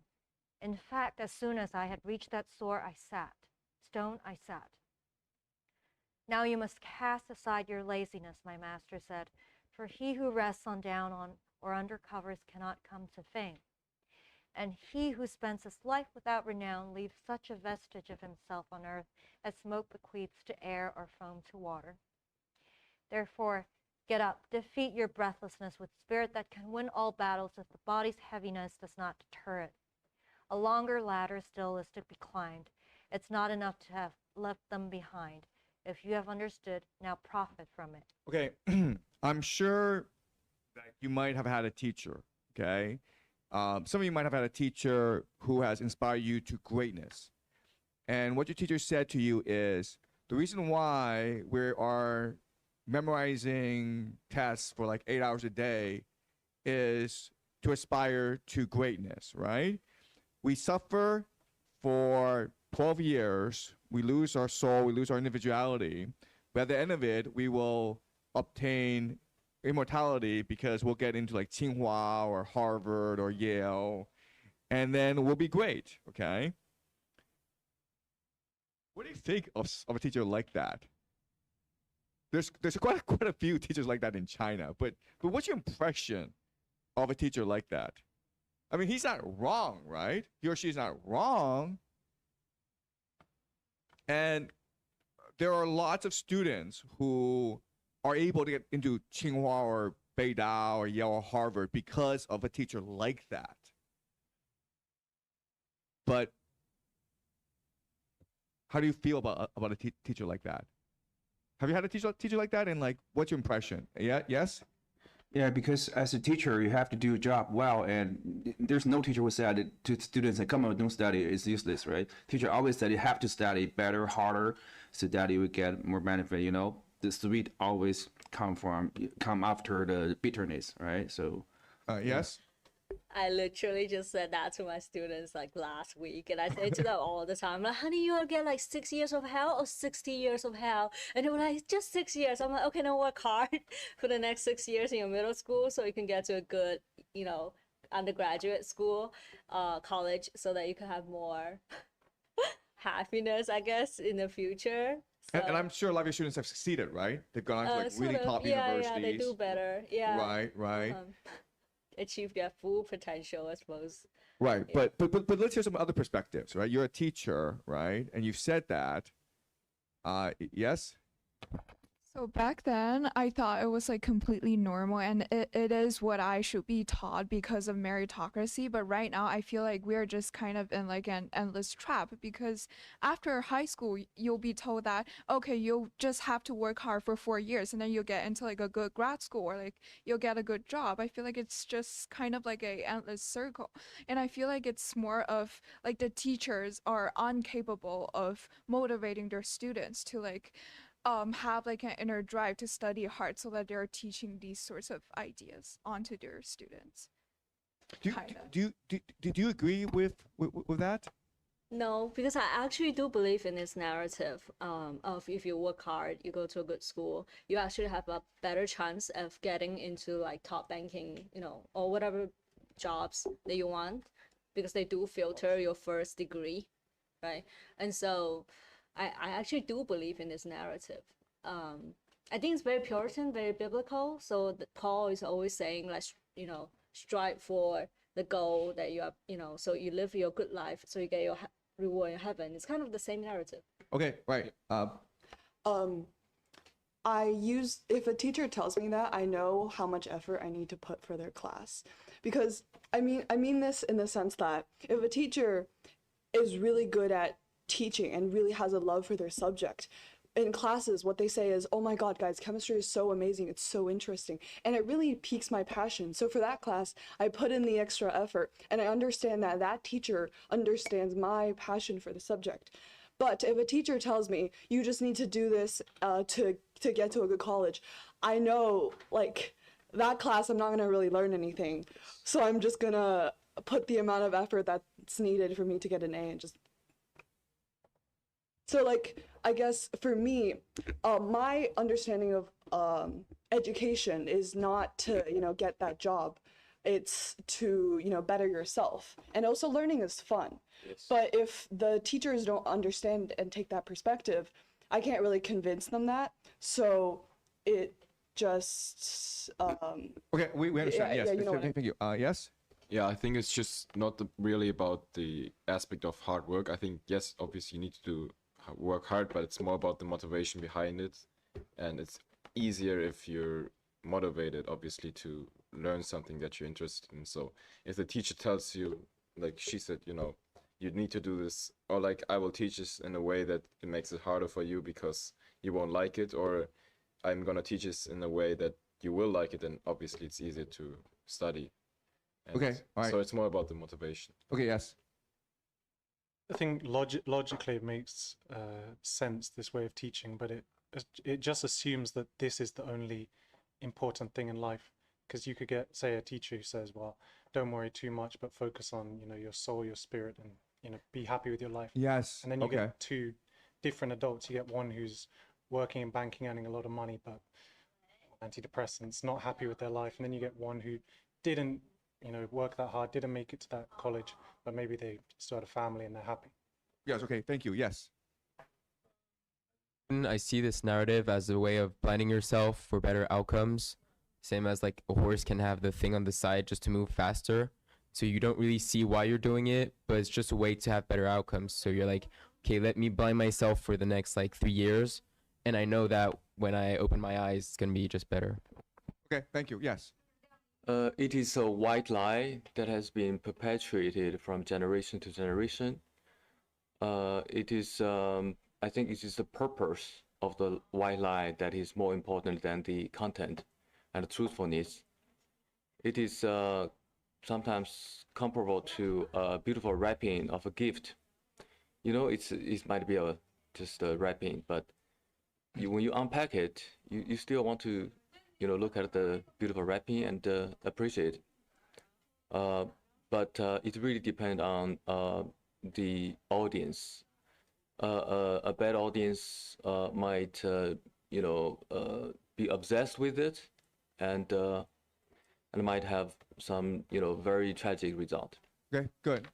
Yes. I think the problem with education, especially public school education in China, is that the students don't know why they're learning. They think the reason why they are learning is because they need to do it to get to a good high school, to get to a good college, to get to a good job. But that's like the most boring reason for why you learn.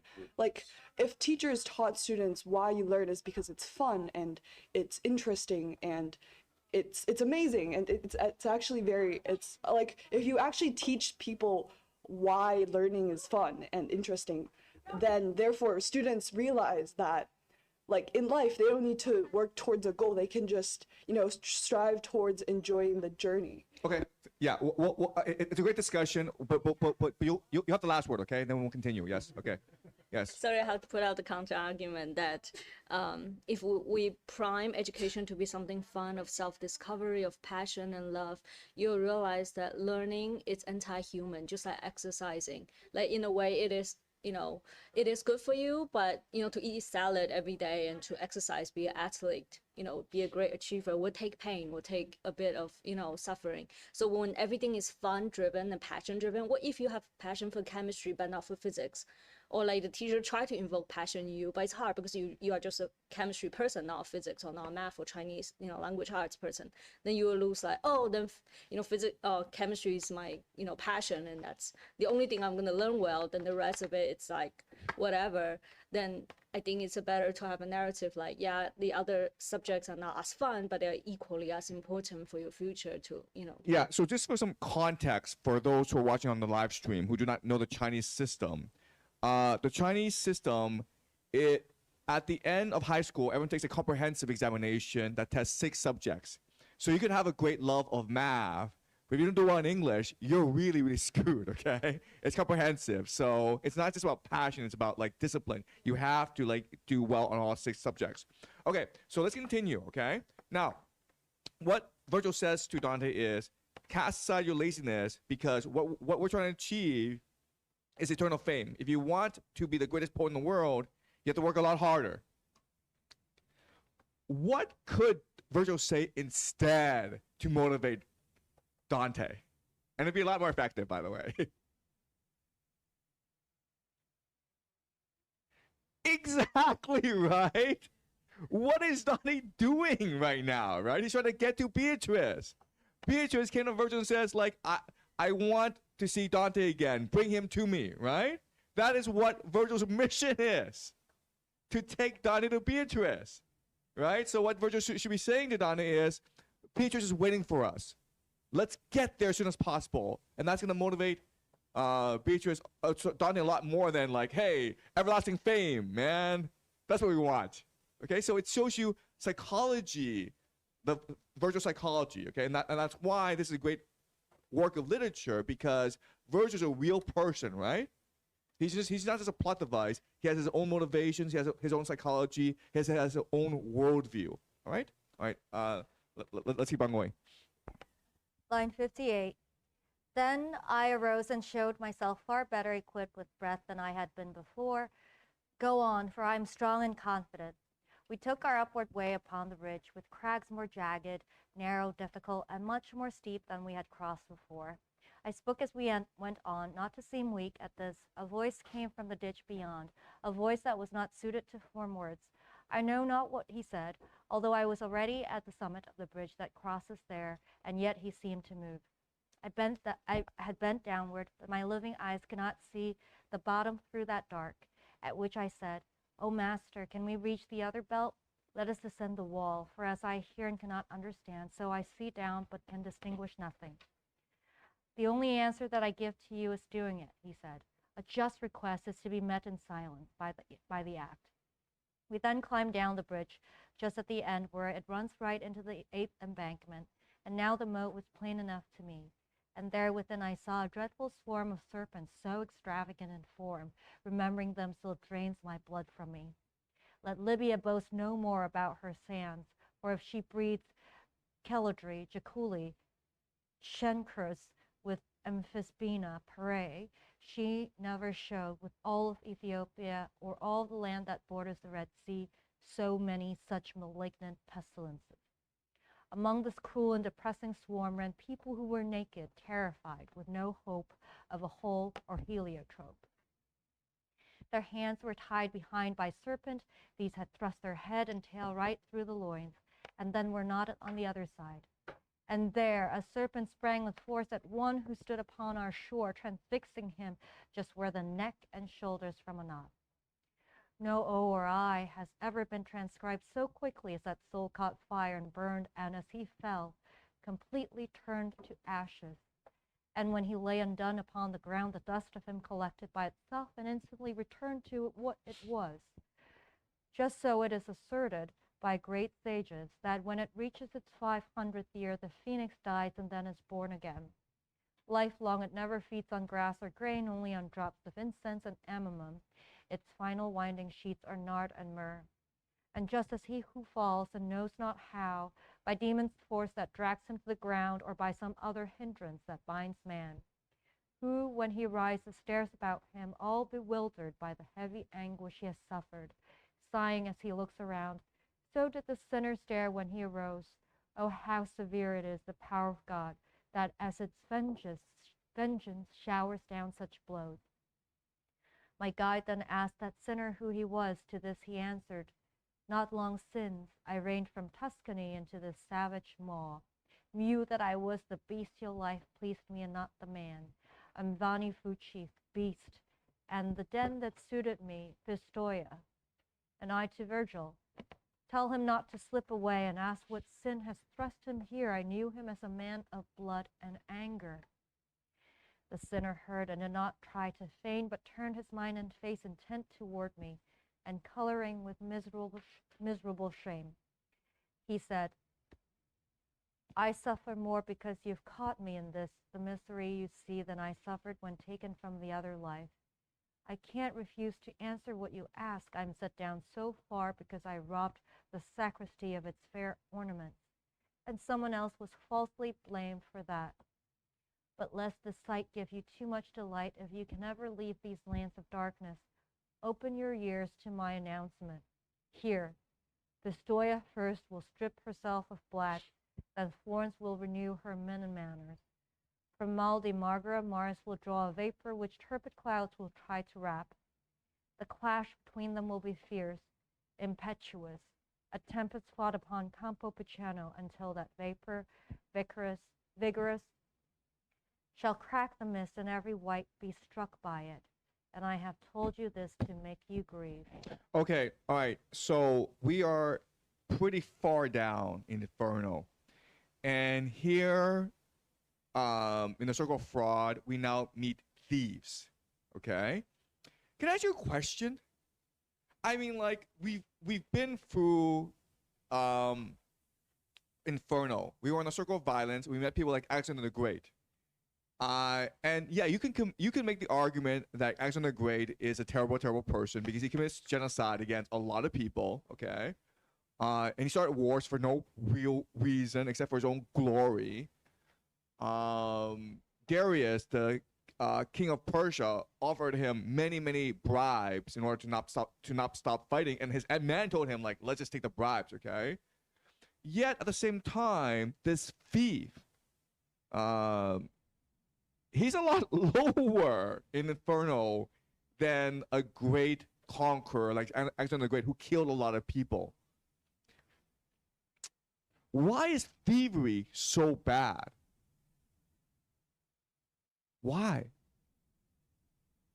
Why is thievery so evil as it warrants such a low status in hell, right?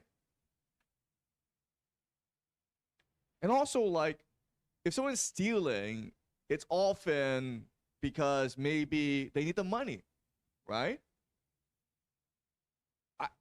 Maybe if my child is hungry, I'm gonna go steal something from other people, right? Have you guys seen the movie The Bicycle Thief? A very good Italian movie, right? And if you haven't, it's a really good movie. But it's just this guy who's a very normal guy. This is like post-war Italy, absolutely no money, and he has to feed his kid.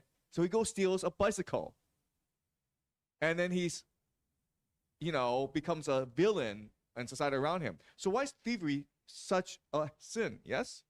I think in like the biblical terms, the 10 sins, the greatest 10 sins you can commit, was like the first few was against God, like using God's name in vain and have other gods and all that. And then the rest, it was like, do not commit adultery, do not lie, do not sin, like steal, do not covet. But all of these, the rest of the 5 sins were all summarized into coveting, which is taking others' things, like taking others' wife is adultery, lying to others is taking the truth away, and then there were other things. So it was all summarized into thief. So it was not a big deal, right? Because like the one is like, do not worship other idols. Do not. The first few was about against God. And those are really bad, right? Yeah. But like adultery and like. It was like but the principle behind adultery and all the other things were all summarized into. Right. So in the Ten Commandments, there's this hierarchy, right? Yeah. So it's not. And so like, so like stealing is actually pretty low, whereas here in Inferno, it's actually pretty serious, right? So that's a paradox. Yes. Did you raise your hand?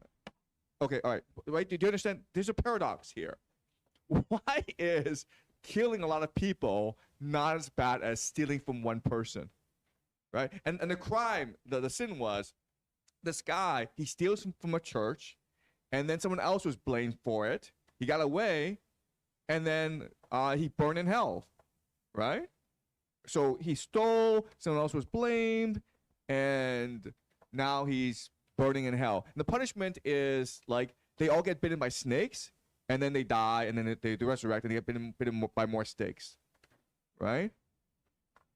So this is a paradox for us. Yes? One reason, in criminology or in law and economics, the punishment is sometimes measured or punishment is calculated partially by the ability of the society to find the crime. If a crime is very hard to find, to be observed, then the punishment must be multiplied by the factor of this hiddenness. So thievery and all this fraud is more damning or more difficult to be found by open killing or other crime against humanity. Although it's a heinous crime, it is easy to be discerned by the judge if there is a judge. Okay, that makes sense, but God knows everything, right? So you can never hide your crime from God. Yes. I wonder if I haven't done any research on natural law and what Aristotle or Augustine would say about it, but animals kill, animals rape each other. Animals though don't put up with animals stealing from one another. They will they will find a sense of harmony. So I wonder if it goes not against just God laws, but it goes against natural laws as well. That's a very good point. Okay, like animals take stealing very, very seriously. They're very protective of their own property. Yes. Okay. Yes. Because thievery affects the person who's been thieved's capacity to love and trust in the future. Like maybe, for example, say you're a very generous person. Usually, you used to leave your house open, and then you get robbed one time. Then you're going to be very suspicious of all your neighbors. You're going to lock all your doors, and if you extrapolate this on society-wide, it kind of kills society. Yes. Does that make sense to you? Okay. The problem with thievery is not the stealing. The fact is that it's so no one knows who did it. So then you have to like suspect everyone, right? The problem is not that he stole, and it's not even like what he stole. The problem is like he got away with it. That's why thieves are worse than everyone else, because they often get away with it. It's so secretive. It's so shadowy, like no one knows who did it, right? Yes? But didn't you just say that God knows everything? Right, and God will punish you for it. But I'm saying like what is its effect on society? Okay. Yeah, but it's not a sin against God then, or it's not a direct sin against God. It's a sin against society. Right, but for Dante, society is what enables us to truly love God. Okay, so without society, we couldn't actually function. Okay, does that make sense? So what matters is to live a life of faith, hope, and love, and you can only do that in society, right? You can't do that by yourself. You can't. So the society, the social fabric, is what's important. It must hold together. Okay? That's the logic here. Does that make sense? Okay, all right. Yes?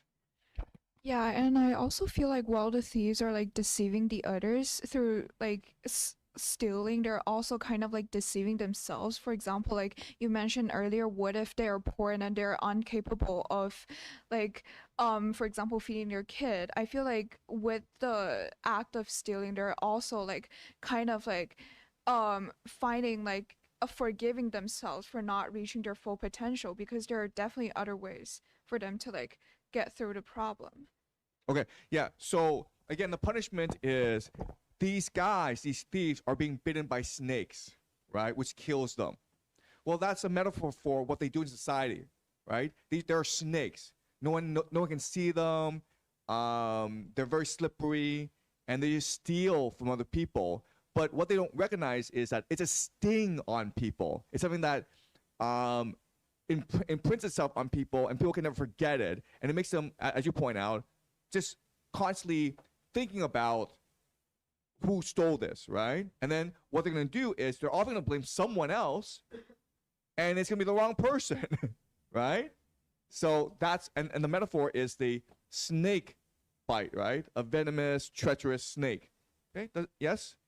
Yeah, I agree with you, Professor, because in Genesis, right, the Eva Adam just steal the wisdom fruit, right, from the tree. So I think that is why the God feel really angry about them, try to condemn them. That's Maybe a good point, right? Sin. The snake appears the serpent appears in Genesis. This cannot be a coincidence, right? It's clearly referring to first society, one of trust between God and Adam and Eve, and the snake convinced them to disobey God and break that trust, that bond between God. Okay, clearly there's a reference to Genesis here. Okay, great. Okay, let's yes.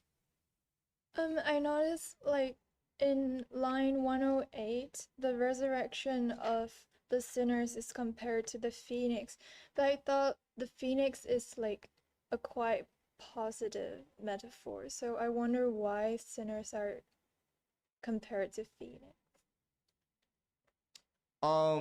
So in poetry, we use a lot of metaphors and similes. It's not really about what's positive, what's negative. It's really about showing you visually what's going on, right? So the idea is the visual depiction of rising from the ashes, right? You're killed, but then you rise again, and then the snake bites you again. And it's kind of silly because like you already know, like you've been through this a million times, but the snake is always able to sneak up on you and kill you. Okay? So it's a metaphor. And it doesn't really care with it, a judgment. All right, let's keep on reading.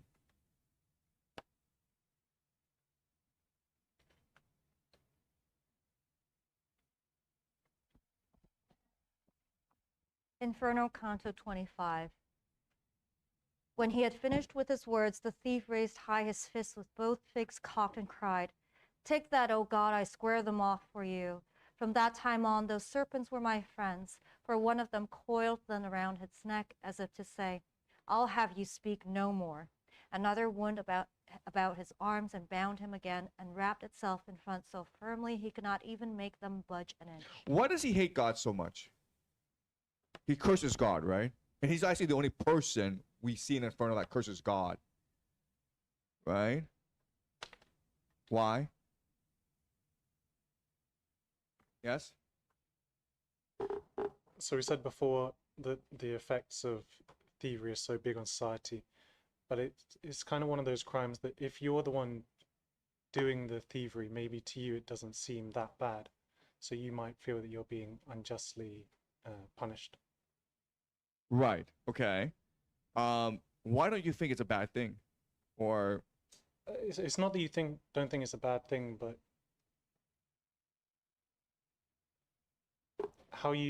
when you do it, you probably don't realize how bad it is.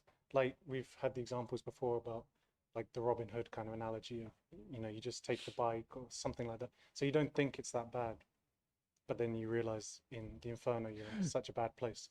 right. So let's think on this, okay? He steals a lot of things from the church, and someone else is blamed, right? When someone else is blamed, how does he feel?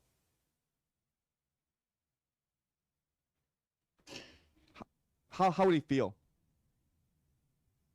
Guilty? You'd feel at least that for the other person. He's pretty ecstatic, man, okay? Right? Because not only has he gotten away with it, but now he's completely innocent. You understand?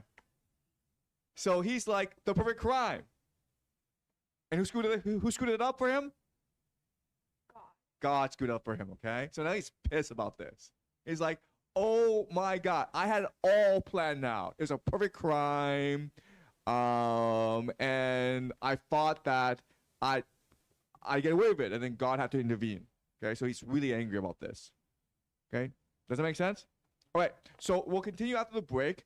But an announcement is that on Thursday we start class earlier. We start class at 9 o'clock. Okay, so try to come at about 8:50. And the reason why is we have a special guest joining us, Professor David Bromwich, who's starting professor of English at Yale. He's joining us live from New Haven. It's a rare treat for us. It'll be live streamed to everyone.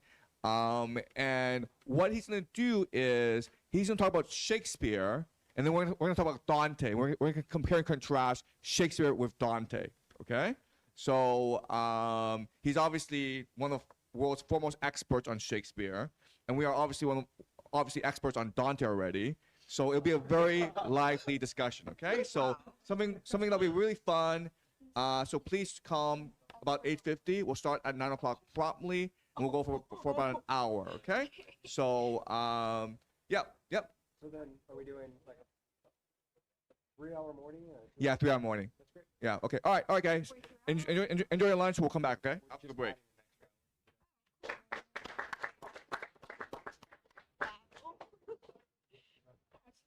Maybe that would be too late if we start 10. Yeah. Like it will be midnight for him. It will be sleepy. Yeah. Actually, 10 o'clock is fine. 啊，刚来，你看我，我看你。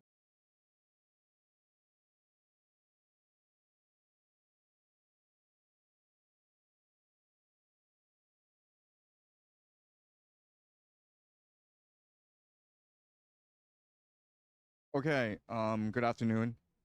All right, so I want to clarify an issue that we had this morning, which is why is thievery much worse a sin than genocide? Okay, so an example is you have Alexander the Great, who, for his own vanity and glory, he decides to go conquer the Persian Empire. In the process, he kills millions of people, okay? At least 1 million, possibly 10 million. So 1 million dies. And then you have a thief who steals a holy relic, and then someone else is blamed, okay? And as we discussed, what this does is it destroys trust and cohesion in the community, okay? But still, even if this was a large community, it would only be 1,000 people, okay? It would only be about 1,000 people. So we have this strange paradox where for Dante, the thief, by impacting 1,000 people, it's a worse sin than Alexander the Great killing 1 million people, okay? And how do we reconcile this paradox? And that's why it's important to read Paradise first, because without reading Paradise, it is impossible to reconcile this paradox. There are certain aspects here that explain the difference. First is the idea of immortality of the soul. And that's something that Beatrice will tell Dante, that the soul is immortal, it's eternal, it can never die off. If your body dies off, your soul will still be around. Then what we also learn is that the soul aspires to return to God, okay? The soul, its greatest desire, its greatest happiness is to be with God, all right? The soul returns to God. We also learn that what allows us to return to God is the idea of faith, hope, and love, okay? All right, so once you understand these three principles, then we can understand how this works. The million people die, it's not a big deal. They lose their bodies, they come back later on. But there's 1,000 people who feel betrayed, who are suspicious of each other. It is now impossible for them to live a life of faith, hope, and love. And in fact, it will probably make them more likely to sin. Okay, so now they're moving away from God. Okay, so it's not the absolute numbers that matter, it's how people choose to live their lives that matter. And the sin, the worst possible sin, is treachery in a way that forces other people to commit treachery as well. All right, to force you away from God. Does this make sense, guys? Okay. All right. Okay, let's continue.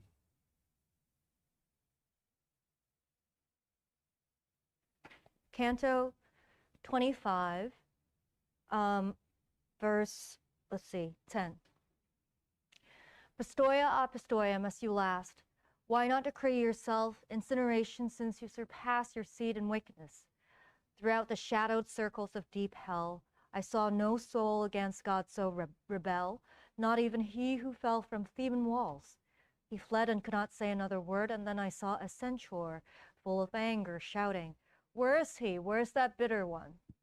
I do not think Maremma has the number of snakes that centaur carried on his haunch until the part that takes our human form. Upon his shoulders and behind his nape there lay a dragon with its wings outstretched. It sets ablaze all those it intercepts. My master said that centaur there is Cacus, who often made a lake of blood within a grotto underneath Mount Aventine. He does not ride the same road as his brothers because he stole, and most deceitfully, from the great herd nearby. His crooked deeds ended beneath the club of Hercules, who may have given him 100 blows, but he was not alive to feel the 10th. While he was talking so, Cacus ran by, and just beneath our ledge, 3 souls arrived. But neither I nor my guide noticed them until they had cried out, "And who are you?" At this the words we shared were interrupted, and we attended only to those spirits. I did not recognize them, but it happened, as chance will usually bring about, that one of them called out the other's name, exclaiming, "Where was Qianfa left behind?" At this, so that my guide might be alert, I raised my finger up from chin to nose. If, reader, you're slow now to believe what I shall tell, that is no cause for wonder, for I who saw it hardly can accept it. As I kept my eyes fixed upon those sinners, a serpent with 6 feet springs out against one of the 3 and clutches him completely. It gripped his belly with his middle feet, and with its 4 feet grappled his 2 arms, and then it sank its teeth in both his cheeks. It stretched its rear feet out along his thighs and ran its tail along between the 2, then straightened it again behind his loins. No ivy ever gripped a tree so fast as when that horrifying monster clasped and intertwined the other's limbs with its. Then, just as their substance were warm wax, they stuck together, and they mixed their colors, so neither seemed what had been seen before, he had been before. Just as, when paper's kindled, where it still has not caught flame in full, its color's dark though not yet black, while white is dying off. The other 2 souls stared, and each one cried, "Ah me, Agnello, how you changed! Just see, you're already neither 2 nor 1. Then 2 heads were already joined in one, when in one face where 2 had been dissolved, 2 intermingled shapes appeared to us.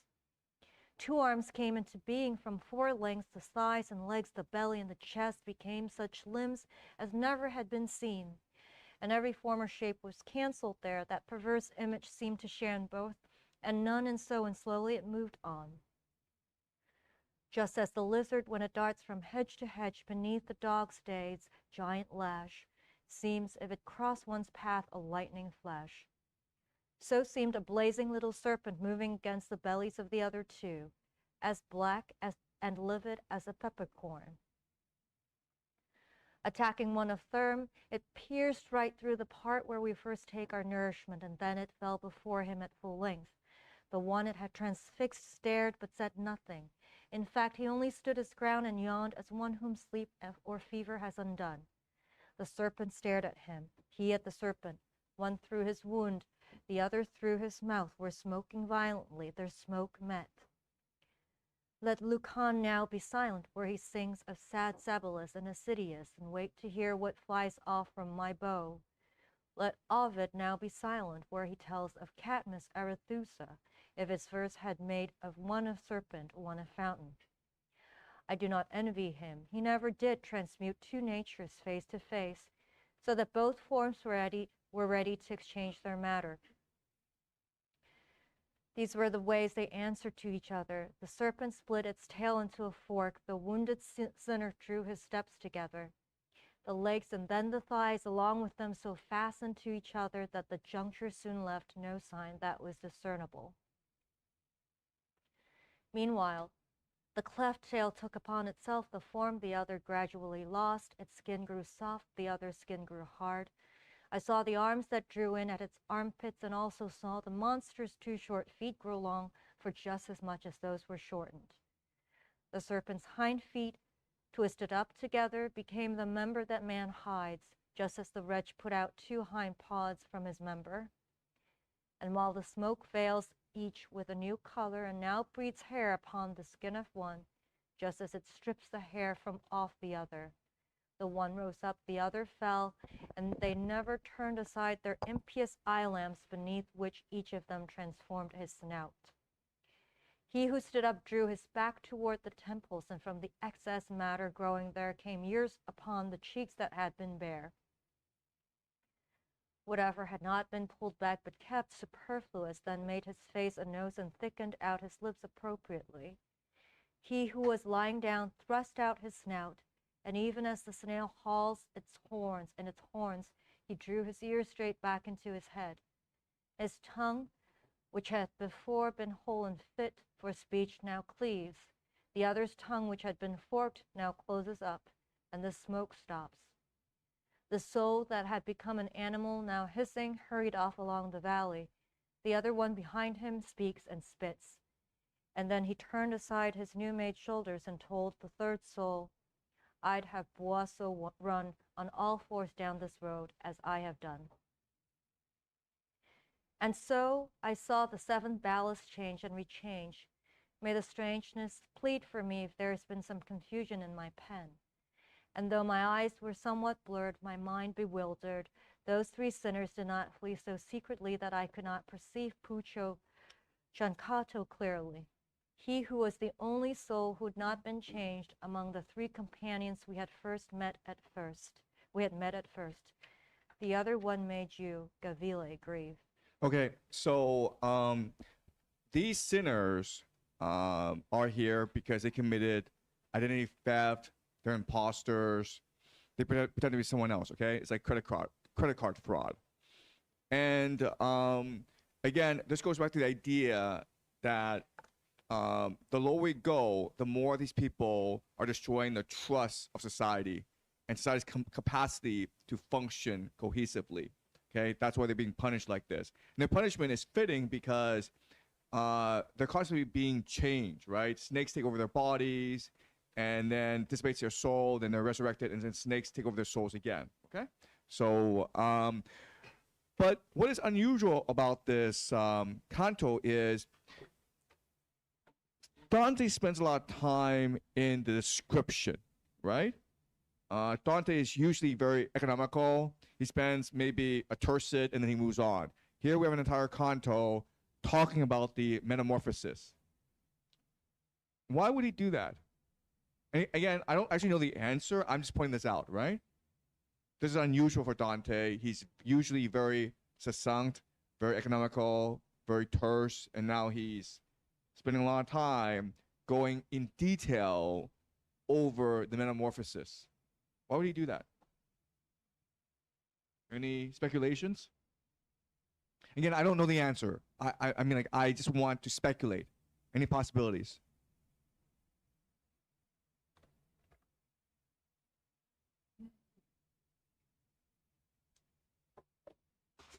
Maybe he want to contrast this with heaven, where the scheme is grandiose and extremely expansive and unlimited. Here he wants to go to the reverse, to look at things under microscope, and to give you a sense of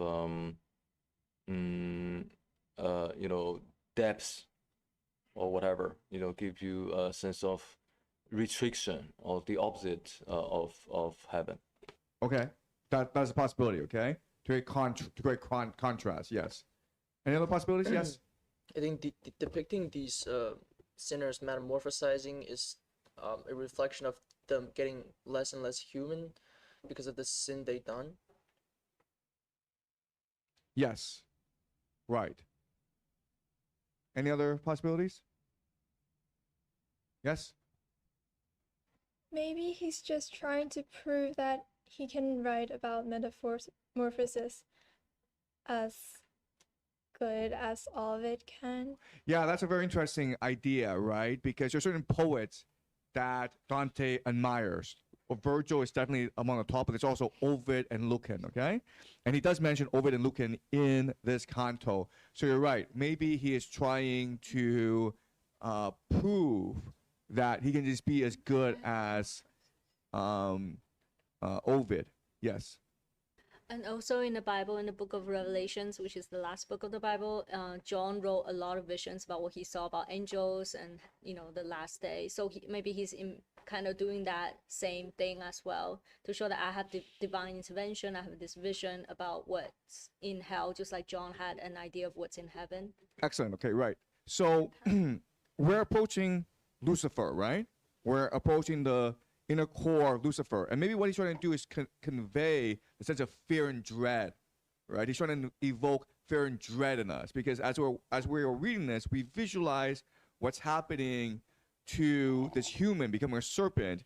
And if you think about it, it's very hard not to be afraid, right? This is like almost like a horror movie now, right? This metamorphosis. I'm not sure if you've seen the movie The Fly, right? Where this guy turns into a fly. It's pretty disgusting. It's pretty scary. Don't watch it. Yeah. Okay. Yeah, but the idea of metamorphosis, right? That we can lose our human form and become something else. That's actually very, very scary.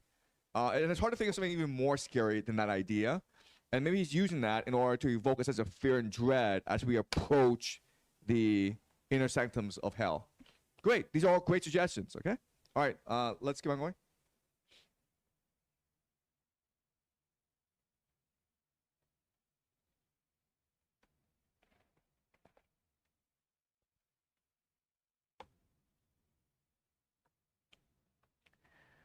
Canto 26. Be joyous, Florence, you're great indeed, for over sea and land you beat your wings. Through every part of hell your name extends. Among the thieves I found 5 citizens of yours, and such that shame has taken me with them you can ascend to no high honor. But if the dreams dreamt close to dawn are true, then little time will pass before you feel what Prado and the others crave for you. Were that already come, it would not be too soon, and let it come, since it must be as I grow older, it will be more heavy. Okay, all right, so here Dante is referencing the prophetic tradition, okay? He is spelling doom for Florence. He's like, Florence, you guys should be proud because you have more members of Florence in hell than anyone else, okay? This is a great achievement, and God's going to punish you, okay? Keep on going. Verse 10. Were that already come, it would not be too soon, and let it come, since it must be. As I grow older, it will be more heavy. We left that deep, and by protruding stones that served as stairs for our descent before, my guide climbed up again and drew me forward. And as we took our solitary path among the ridges, jagged spurs, and rocks, our feet could not make way without our hands. It grieved me then, and now grieves me again when I direct my mind to what I saw, and more than usual I curb my talent, that it not run where virtue does not guide, so that if my kind star or something better has given me that gift, I not abuse it. As many as the fireflies, the peasant, while resting on a hillside in the season when he who lights the world least hides its face, just when the fly gives way to the mosquito, sees glimmering below down the valley there where perhaps he gathers grapes and tills. So many were the flames that glittered in the 8th abyss. I made this out as soon as I had come to where one sees the bottom. Even as he who was avenged by bears saw, as it left, Elijah's chariot, its horses rearing, rising right to heaven. When he could not keep track of it except by watching one lone flame in its ascent, just like a little cloud that climbs on high, so through the gullet of that ditch each flame must make its way. No flame displays its prey, though every flame has carried off a sinner. I stood upon the bridge and leaned straight out to sea, and if I had not gripped a rock, I should have fallen off without a push. My guide, who noted how intent I was, told me, within those fires there are souls, each one is swathed in that which scorches him. My master, I replied, on hearing you I am more sure, but I'd already thought that it was so, and I had meant to ask, who is within the flame that comes so twined above that it would seem to rise out of the pyre Eteocles shared with his brothers? He answered me, within that flame Ulysses and Diomedes suffer. They who went as one to rage now share one punishment. And there together in their flame they grieve over the horse's fraud that caused a breach, the gate that let Rome's noble seed escape. There they regret the guile that makes the dead Didymia still lament Achilles, and there for the Palladium they pay. If they can speak within those sparks, I said, I pray you and pray, and master, may my prayer be worth 1,000 pleas. Do not forbid my waiting here until the flame with horns approaches us, for you can see how out of my desire I bend toward it. Okay, so Dante never read Homer, so he never read the Iliad and the Odyssey, and so his conception of Ulysses comes from other writers. And Ulysses, he's imprisoned in a flame. Okay? He's being burned in a flame with Diomedes. And the reason why they're being punished is the two came up with the idea of the Trojan horse. This treachery, this deception that allowed the Greeks to destroy the Trojans, forcing the Trojans to go to Rome to found the Roman Empire. Okay, all right. Let's keep on going.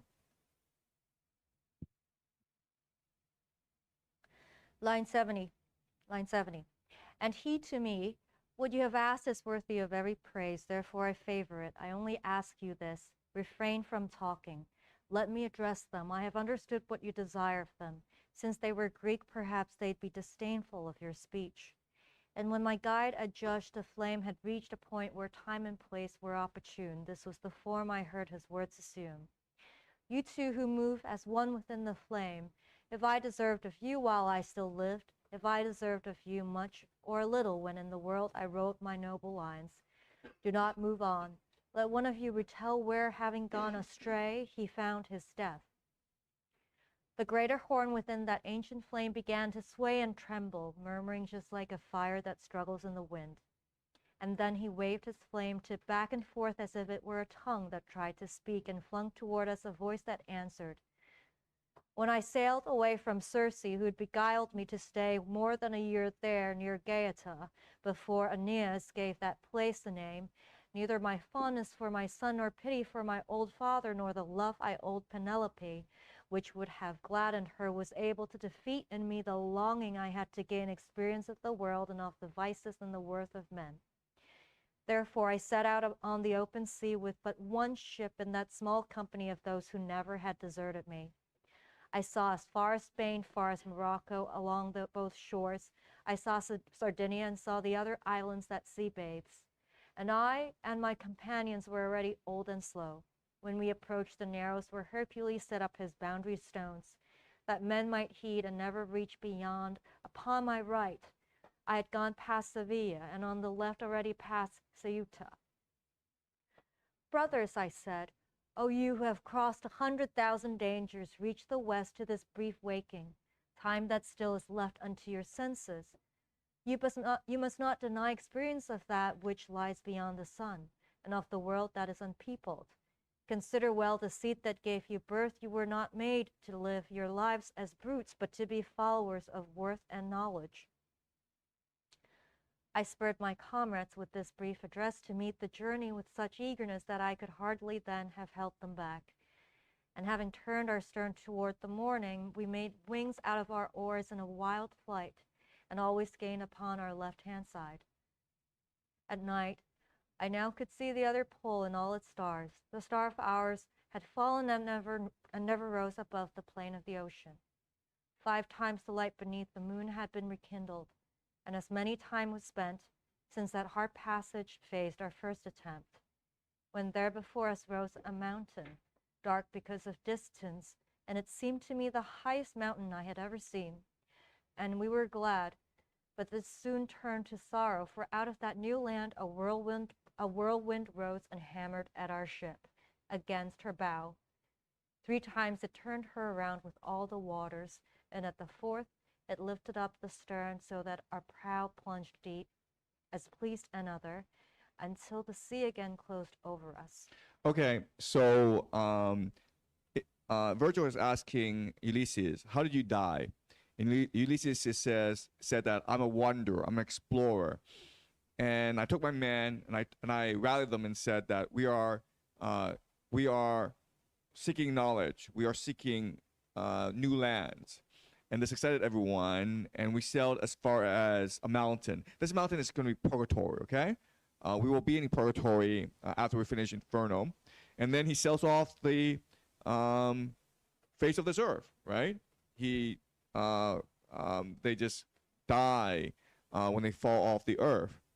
So this is a paradox, because weren't we told to live a life of faith, hope, and love? And here, Ulysses, he is pursuing what he loves, and he's exploring new lands, and he's living a life of faith, that there must be new knowledge out there for me to discover. Why would he be in hell?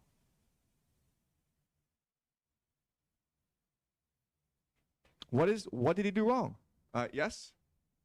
First, he could be just like wanting to explore more without actually understanding what he's seeing. And also about the mountain being purgatory. It could be a way of saying if you avoid purgatory, then you finish in like hell. Interesting. Exactly. Yes. You try to run away from purgatory and you end up in hell. Yeah, that's very interesting. Yes. Anyone else? No, those are great ideas. But anyone else? Yes. I'm guessing like if he's trying to know like all of the knowledge in the world, he's trying to be like God, kind of. Okay, not really, because he's just exploring, right? Okay, we will meet someone who wants to be God later on, but like not here. Okay. Yeah, go ahead.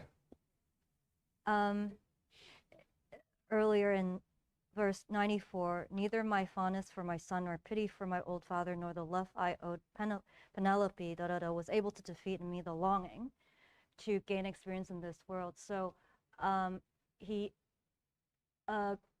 ignored and betrayed and was treacherous towards people he should love or loves him. He abandoned his family, right? Right? He has a father, Laertes. He has a son, Telemachus. He has a wife, Penelope, and he says, I love my wife, but my desire to wander override my love for my own wife. And so why did he fail in his mission to explore? How did he die? He has no anchor, right? Right? Remember how in Paradise, it is Dante's love for Beatrice that propelled him to heaven, right? Well, in your exploration, what anchors you is your love of family. You have to ask yourself, why am I exploring? Like, where am I going? And Ulysses didn't know, so he just fell off the face of the earth because there was nothing to hold him back. Okay? And that's why the punishment is the flame, because the flame of ambition, right? And he's just trapped in his ambition, but there's no body to it. There's nothing to hold that flame back. The flame just wanders about. Okay, so again, what Dante is saying, this is like really important, is that we as individuals, we are ultimately anchored by our family, our community, our society. Without these things, we are really nothing. Okay, does that make sense? Okay, any other questions or thoughts about this? Yes? But doesn't Dante celebrate individuality? Right, but what he's saying is that individual has to be anchored to other people. You can only be an individual with other people. Does that make sense? Yes? Why is this worse than murder and thievery? Yeah, that's a question. Why?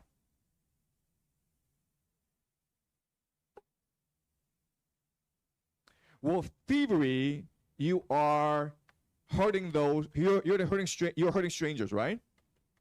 But what Ulysses is doing, you're hurting your own family, right? You're betraying your own kind and your own roots. Okay. Right? Does that make sense? Okay. Because your son needs a role model, your wife needs a husband, and your father needs a son, and you've just abandoned them in order to pursue your own ambition.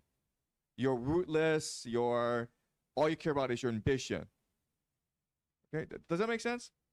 Okay, good, great question. Okay, but do you understand the idea? So do you understand the idea that an individual can only be so with other people? You can't be an individual by yourself, right? And like it's hard for you to appreciate. But at this time in history, what's the worst punishment for people? Exile, right? Does that make sense? Not execution, exile.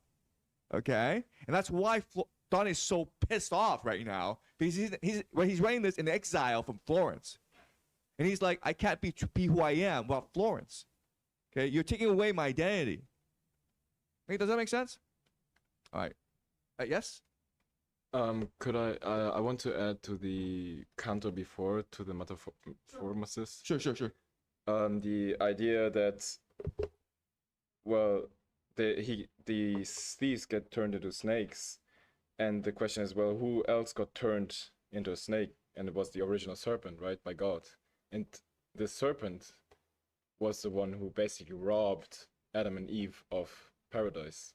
Right. So basically, that's like the allusion to that.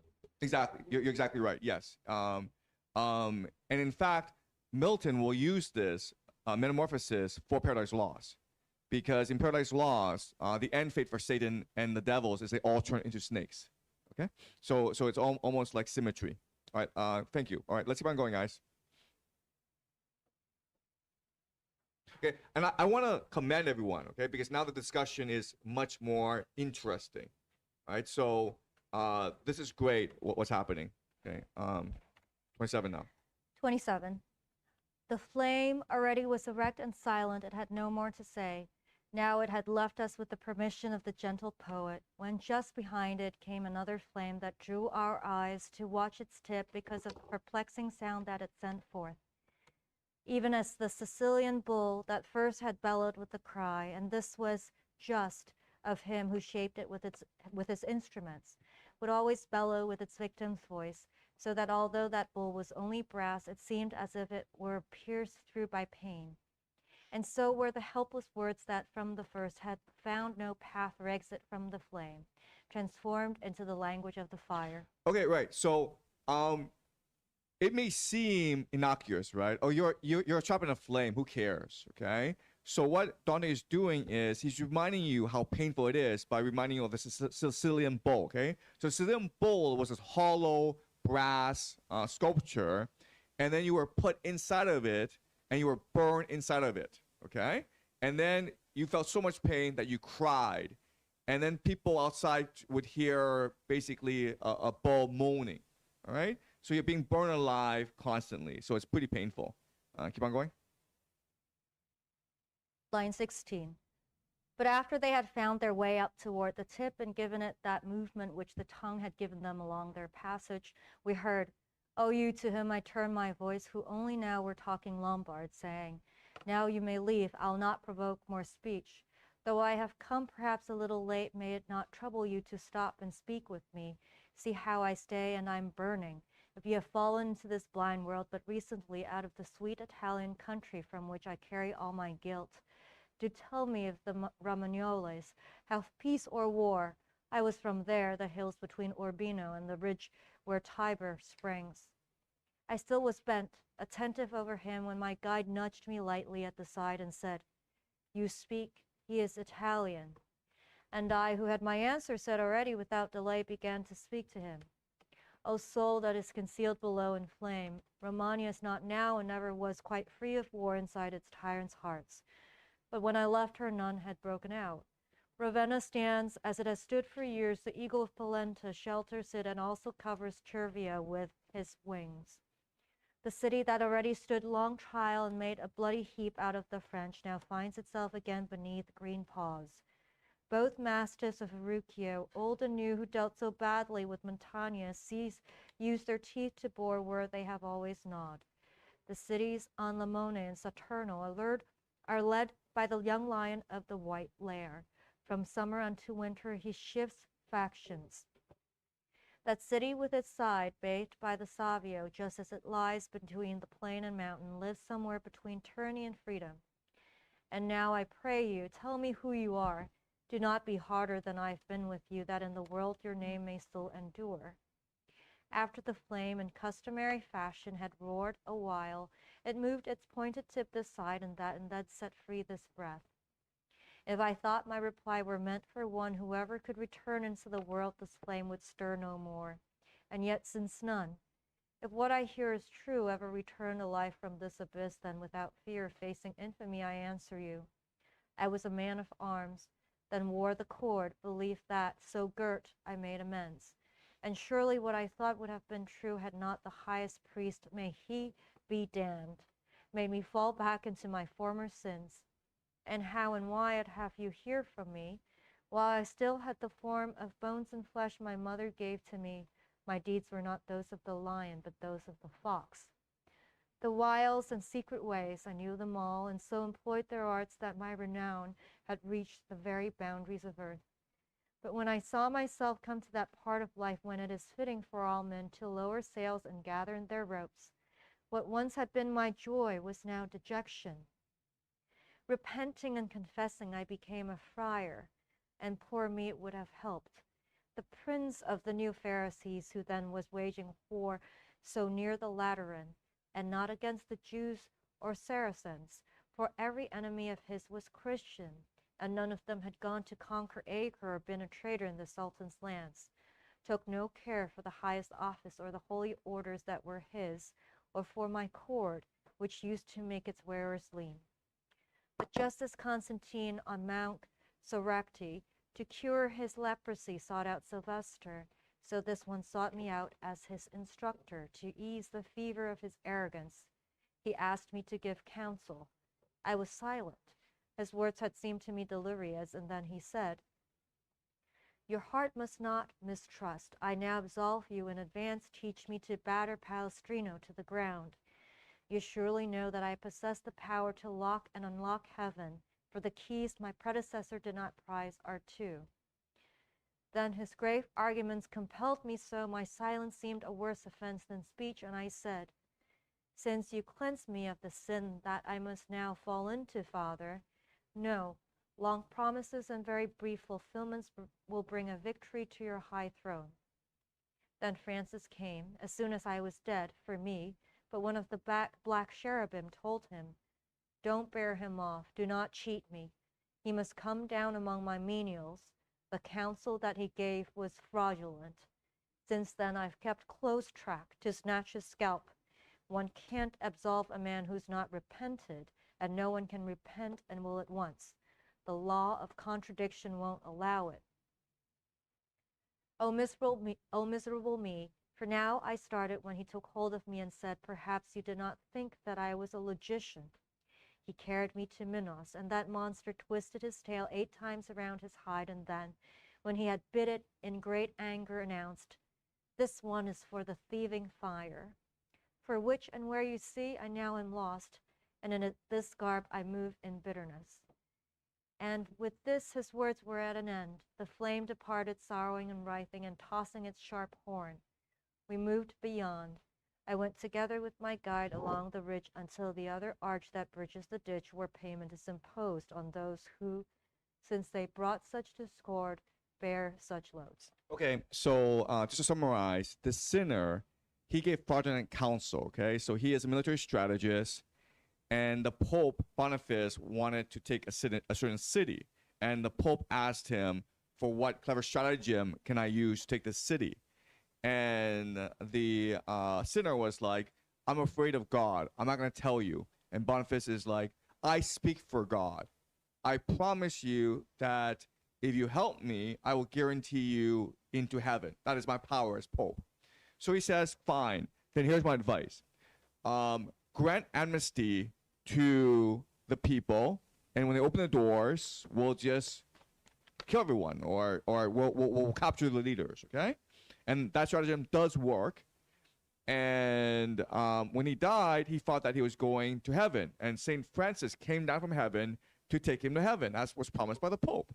But then one of the fallen angels says, "You can't go because you gave fraudulent counsel. And so your actions determine your place in hell." This is a very strange story for a variety of reasons. Let's start naming the reasons why this is a strange story, or it doesn't really make any sense.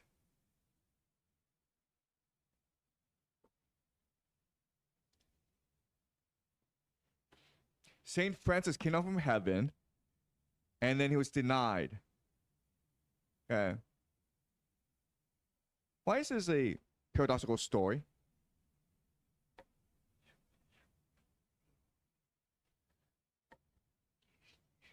This is like really problematic story, actually. Well, the first paradox is St. Francis agrees with the corrupt Pope Boniface, right? That's kind of strange.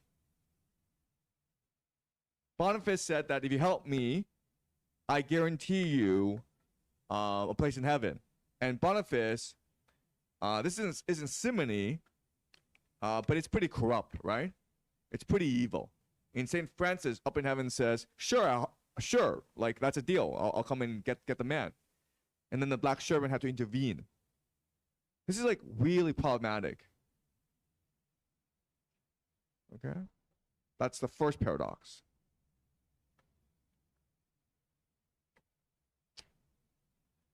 Yes? What's a black cherubim? Black cherubim, a cherubim is an angel, right? So a black cherubim would be a fallen angel. Yes.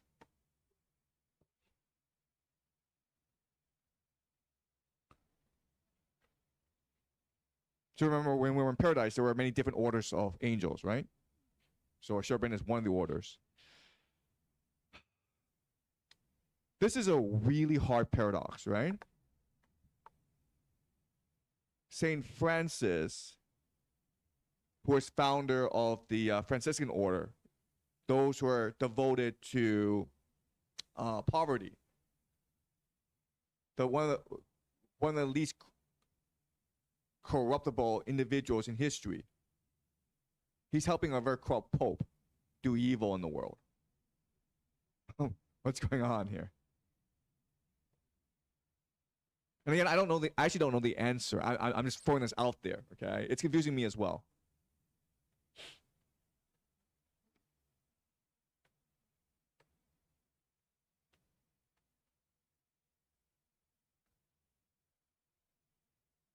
Something about even if St. Francis came, hear me? Hello? Something about even if St. Francis came down and agrees with Boniface that he will try to bring this man to heaven, something about the law of contradiction doesn't allow it. Something about the nature of his repentance. What does it mean, the contradiction here?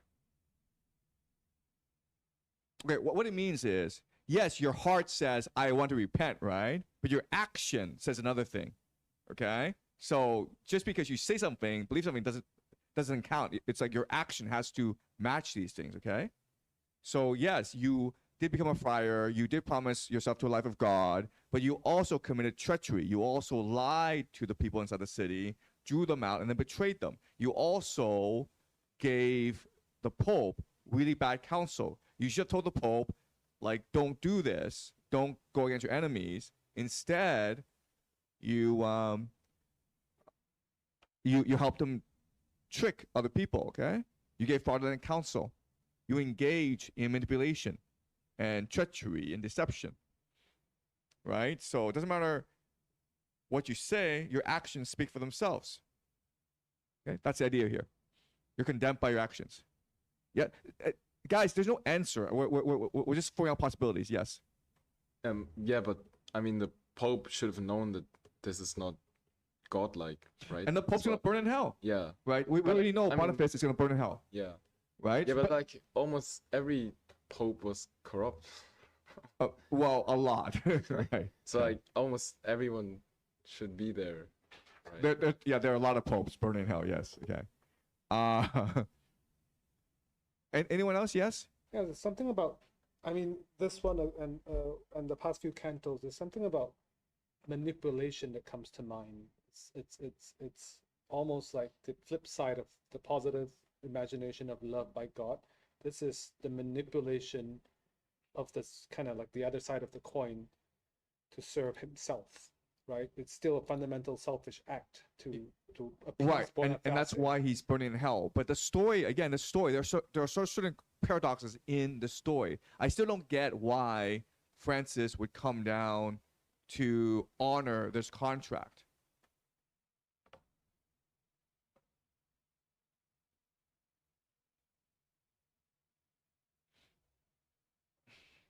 Yes.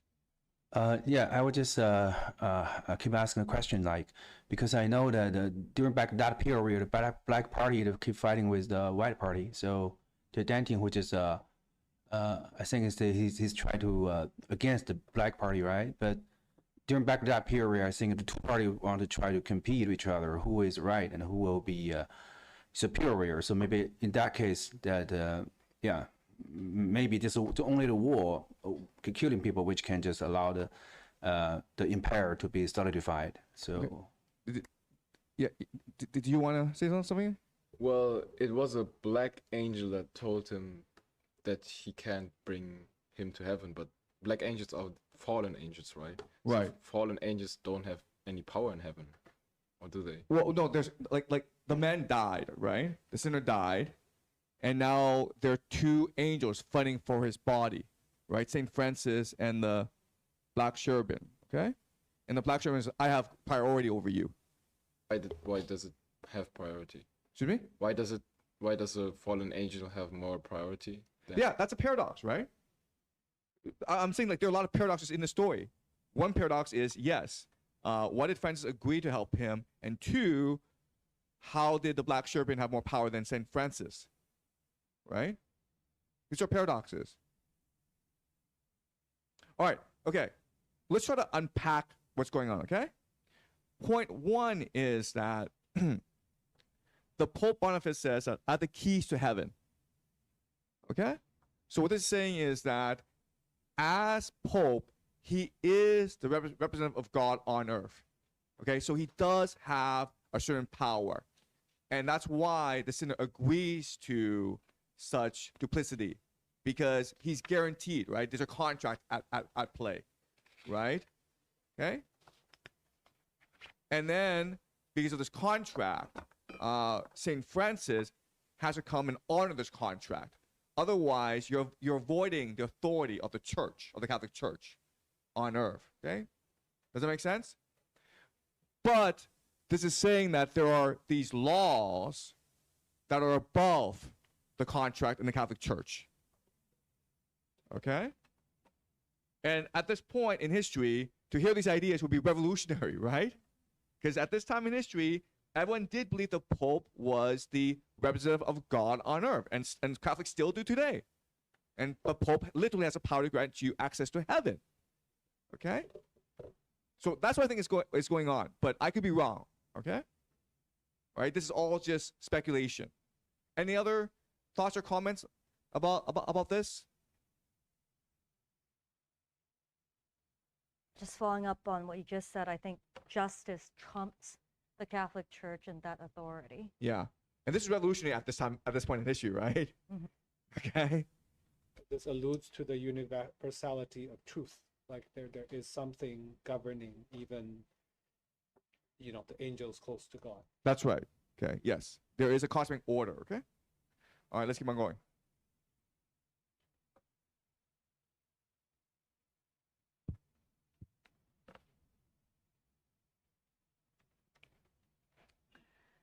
Canto 28.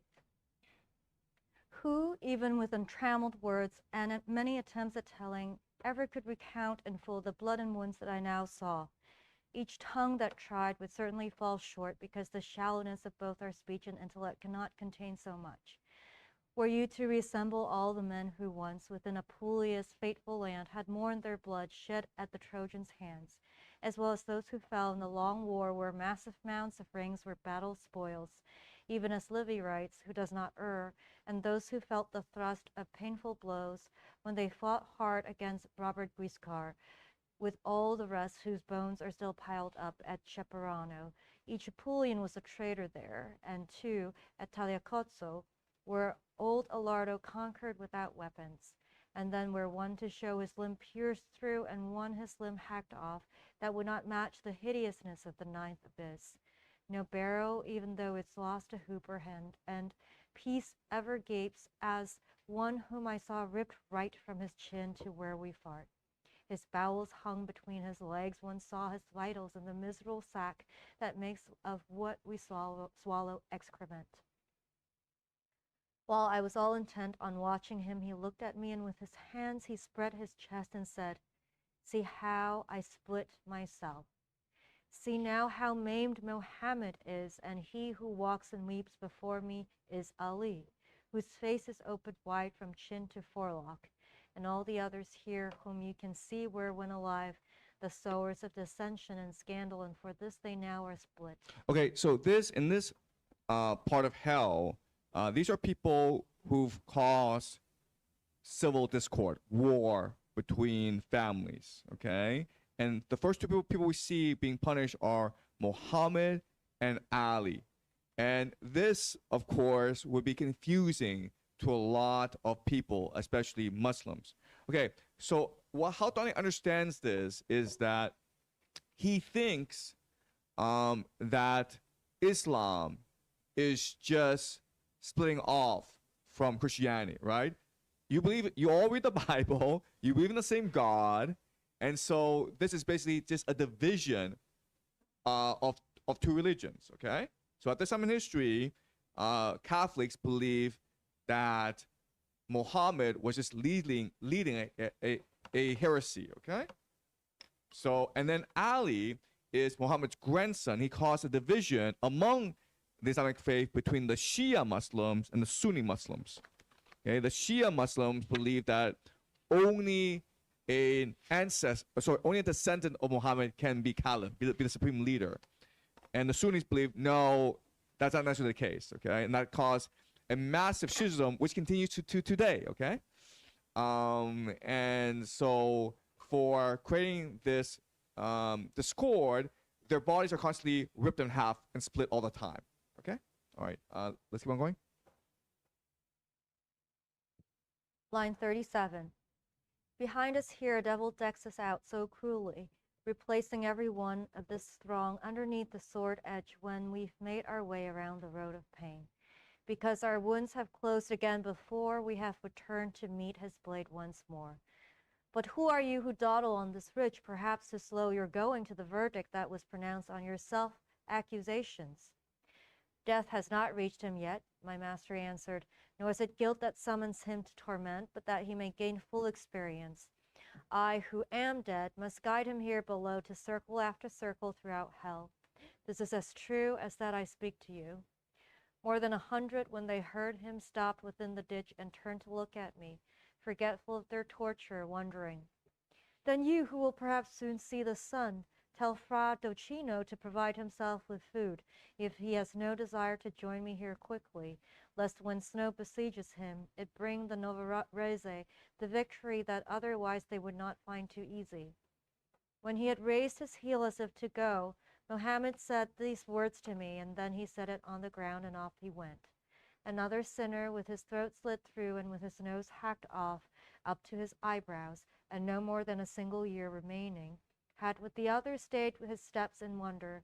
He was the first before the rest to open his windpipe, on the outside all blood red, and said, O you whom guilt does not condemn, and whom, unless too close resemblance cheats me, I've seen above upon Italian soil, remember Pier de Medicina, if you ever again the gentle plain that from Vercelli slopes to Marcabo. And let the two best men of Fano know, I mean both Messer Guido and Angelello, that if the foresight we have here's not vain, they'll be cast out of their ship and drowned, weighed down with stones near La Cattolica, because of a foul tyrant's treachery. Between the Isles of Cyprus and Majorca, Neptune has never seen so cruel a crime committed by the pirates or the Argives. That traitor who sees only with one eye and rules the land which one who's here with me would wish his sight had never seen, will call Guido and Angelello to a parley, and then will so arrange it that they'll need no vow or prayer to Ficarra's wind. And I to him, if you would have me carry some news of you above, then tell and show me who so detests the sight of Rimini. And then he set his hand upon the jaw of a companion, opening his mouth and shouting, This is he, and he speaks not. A man cast out, he quenched the doubt in Caesar, insisting that the one who's prepared can only suffer harm if he delays. Oh, how dismayed and pained he seemed to me, his tongue slit in his gullet. Curio, who once was so audacious in his talk, and one who walked with both his hands hacked off while lifting off his stumps through the dark air, so that his face was hideous with blood, cried out, You will remember Mosca, too, who said, Alas, what's done is at an end, which was the seed of evil for the Tuscans. I added, and brought death to your own kinsmen. Then having heard me speak, grief heaped on grief, he went his way as one gone mad with sadness. But I stayed there to watch their company and saw a thing that I should be afraid to tell with no more proof than my own self, except that I am assured by conscience that good companion, heartening a man beneath the breastplate of its purity, I surely saw, and it still seems I see, a trunk without a head that walked just like the others in that melancholy herd, and carried by the hair its severed head, which swayed within its hand just like a lantern. And that head looked at us and said, "Ah me!" Out of itself it made itself a lamb, and they were two in one and one in two. How that can be, he knows who so decrees. When it was just below the bridge, it lifted its arm together with its head, so that its word might be more near us words that said, "Now you can see atrocious punishment. You who still breathing go to view the dead. See if there's any pain as great as this. And so that you may carry news of me, know that I'm Bertrand de Born, the one who gave bad counsel to the fledgling king. I made the son and father enemies, and Kithophel, with his malicious urgings, did not do worse with Absalom and David. Because I severed those so joined, I carry, alas, my brain dissevered from its source, which is within my trunk. And thus in me one sees the law of counter penalty. Okay, so we are these sinners committed they sowed discord, and this discord became permanent, right? So we talked about Muhammad and Ali. Then there's Curio, who sowed discord between Caesar and Pompey, who were previously good friends. This led to a massive civil war in Rome, which will end only with the rise of the Roman Empire. You also have Bertrand de Born, and he's lost his head because he caused discord or civil war between a father, king, and a son, the prince. Okay? Just for fun, who would you put into this circle? Like today, like from history or from today, or just from your imagination, who would you put into this circle, a sort of discord? Just for fun, yes. Hitler. To me? Hitler. No. That's not what he did. Yes. Okay. Because like I asked people like who belongs in hell, and your first thought is Hitler, right? But like let's think about the punishment, okay? Soul of discord. Yes? Representative of Democrats and Republicans and like far right, far left. But can you give me an example? Like Trump for Republicans and like Kamala Harris. Maybe Donald Trump, right? Yeah. Okay. Maybe Donald Trump, because Donald Trump has led to the polarization of American society. Right? It's either you are for him or against him. Yes. So good idea. Yes. Yes. Along that line, I was gonna say J.D. Vance. Why did J.D. Vance? Because he also sows conflict. But then every politician sows conflict, then, right? Yeah. But yeah, Trump is a good suggestion. Anyone else? It doesn't have to be a real person. It could also be a fictional character, a movie character, okay? Or just someone from your life that you really don't like. Okay? Yes? Social media in general and the makers of them. So Mark Zuckerberg, right? But is that a possibility?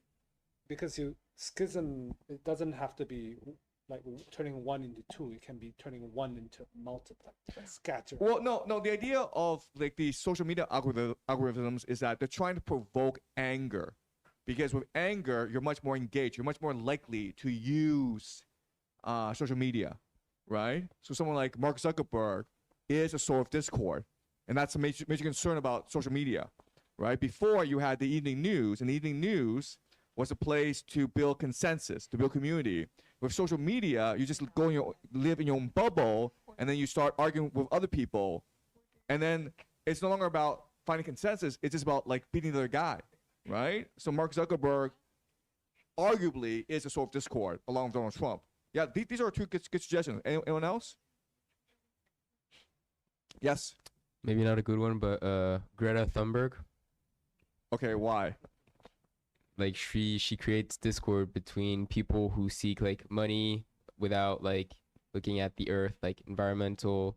So she creates division between people who believe in environment and people who just make money and billionaires. Right, but is she the root of this conflict? Is she the cause of this conflict? Yes. Yeah, just media in general, I guess, is like the biggest polarizing factor. Like right. Any media form, like newspapers, movies, maybe even. Right, media, yeah, sure. Just media. Right, I'm looking for a name, guys. Okay, you can't put media into hell. You have to put a person in hell. Yes. Maybe Nick Fuentes for his accusing Jewish people instead of Zionist. Yeah, I think that's a good choice as well. Nick Fuentes, yes. Right, yes. Right. Just following his idea, I was gonna say Charlie Kirk. Some people believe that, yes. Right, depends on your politics, but some people do believe that, yes. Schism though, like this idea of schism. What are we schisming? Like we're separating. Yeah, that's a good point. What are we separating? Yes. From. Right. So the best choice would be Donald Trump because he caused a schism in the Republican Party, right, between conservative Republicans and MAGA, right? That's a pretty good. But according to Dante, this is schisming from God, right? And I mean, there's not necessarily. Not necessarily. Not necessarily. No. Right. Because Caesar and Pompey didn't believe in God, right? Okay, all right. So this is just an exercise, okay? It's like it's not political commentary. Yes. All right. Yes. All right. Let's keep on going.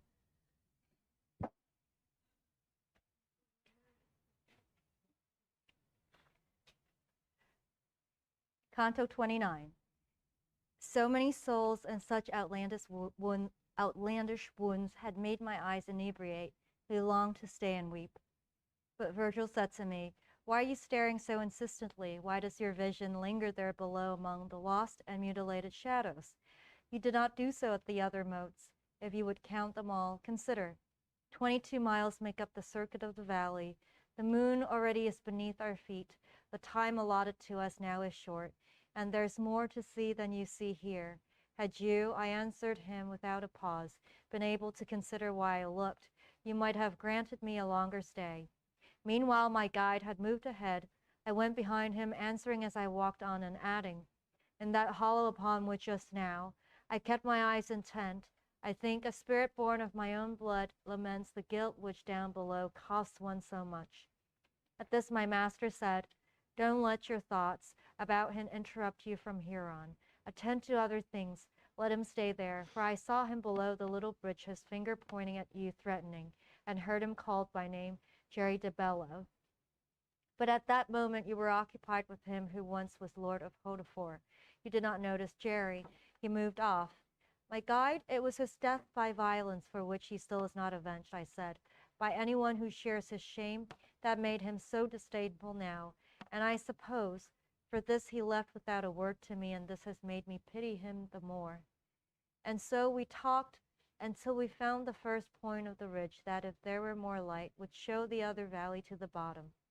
When we had climbed above the final cloister of Malebolge, so that its lay brothers were able to appear before our eyes, I felt the force of strange laments, like arrows whose shafts are barbed with pity, and at this I had to place my hands across my ears, just like the sufferings that all the sake of Valdiciana's hospitals, Maremas, Sardinas, from July until September, would muster if assembled in one ditch. So was it here, and such a stench rose up as usually comes from festering limbs. And keeping always to the left, we climbed down to the final bank of the long ridge, and then my sight could see more vividly into the bottom, where unerring justice, the minister of the High Lord, punishes the falsifiers she had registered. I do not think that there was greater grief in seeing all Aegine's people sick than when the air was so infected that all animals, down to the little worm, collapsed, and afterward, as poets hold to be the certain truth, those ancient peoples received their health again through seed of ants. Then I felt, when I saw in that dark valley the spirits languishing in scattered heaps, Some lay upon their bellies, some upon the shoulders of another spirit. Some crawled on all fours along that squalid road. We journeyed step by step without a word, watching and listening to those sick souls who had not strength enough to lift themselves. I saw two sitting propped against each other as pan is propped on pan to heat them up, and each from head to foot spotted with scabs. And I have never seen a stable boy whose master waits for him, or one who stays awake reluctantly, so ply a horse with currycomb. As they assailed themselves with clawing nails, their itching had such force and fury, and there was no other help. And so that nails kept scraping off the scabs, just as a knife scrapes off the scales of carp or of another fish with scales more large. "Oh, you who use your nails to strip yourself," my guide began to say to one of them, "and sometimes have to turn them into pincers. Tell us if there are some Italians among the sinners in this moat, so may your nails hold out eternal at their work." "We two who you see so disfigured here, we're Italians," one said in tears. "But who are you who have inquired of us?" My guide replied, "From circle down to circle together with this living man, I'm one who descends. I mean to show him hell." At this their mutual support broke off, and quivering, each spirit turned toward me with other who, by chance, had heard his words. Then my good master drew more close to me, saying, "Now tell them what it is you want." And I began to speak just as he wished. "So that your memory may never fade within the first world from the minds of men, but still live on and under many suns. Do tell me who you are and from what city, and do not let your vile and filthy torment make you afraid to let me know your names."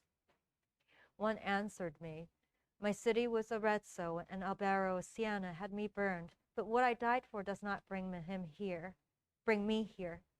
It's true that I had told him jestingly I'd know enough to fly through air, and he, with curiosity but little sense, wished me to show that art to him, and just because I had not made him Daedalus, had one who held him as a son burn me. But Minos, who cannot mistake, condemned my spirit to the final pouch of 10 for alchemy I practice in the world." And then I asked the poet, "Was there ever so vain a people as the Sienese? Even the French can't match such vanity." At this the other leper who had heard me replied to what I said, except for Strica, for he knew how to spend most frugally, and Niccolo, the first to make men see that clothes can serve as luxury, such seed and gardens where it suits can take fast root, and two, Cacciadasciano's company, with him he squandered vineyards and tilled fields, while Abaliato showed such subtlety. But if you want to know who joins you so against the Sienese, look hard at me. That way my face can also answer lightly. And see that I'm the shade of that Capocchio, whose alchemy could counterfeit fine metals. And you, if I correctly take your measure, recall how apt I was at aping nature." Okay, all right. So this is really interesting because we've reached the lowest area of hell. And this area is reserved for those who engage in alchemy. Okay? Now, alchemy is something that's very common back at this time. Alchemy is basically trying to turn lead into gold. It's trying to find the elixir of youth, or immortality. Okay? So you're trying to do chemistry, basically. Why would this be the worst sin in the circle of fraud? What's the issue with this? We know why thievery is an issue. We know why identity theft is an issue. We understand all this, but why would alchemy be an issue? In fact, it's the worst thing you can do in fraud. Yes. Because it gives people false hope, and thus like people waste their life pursuing something that is not real. Right, but then you can argue that heresy is the same thing, right? Yes.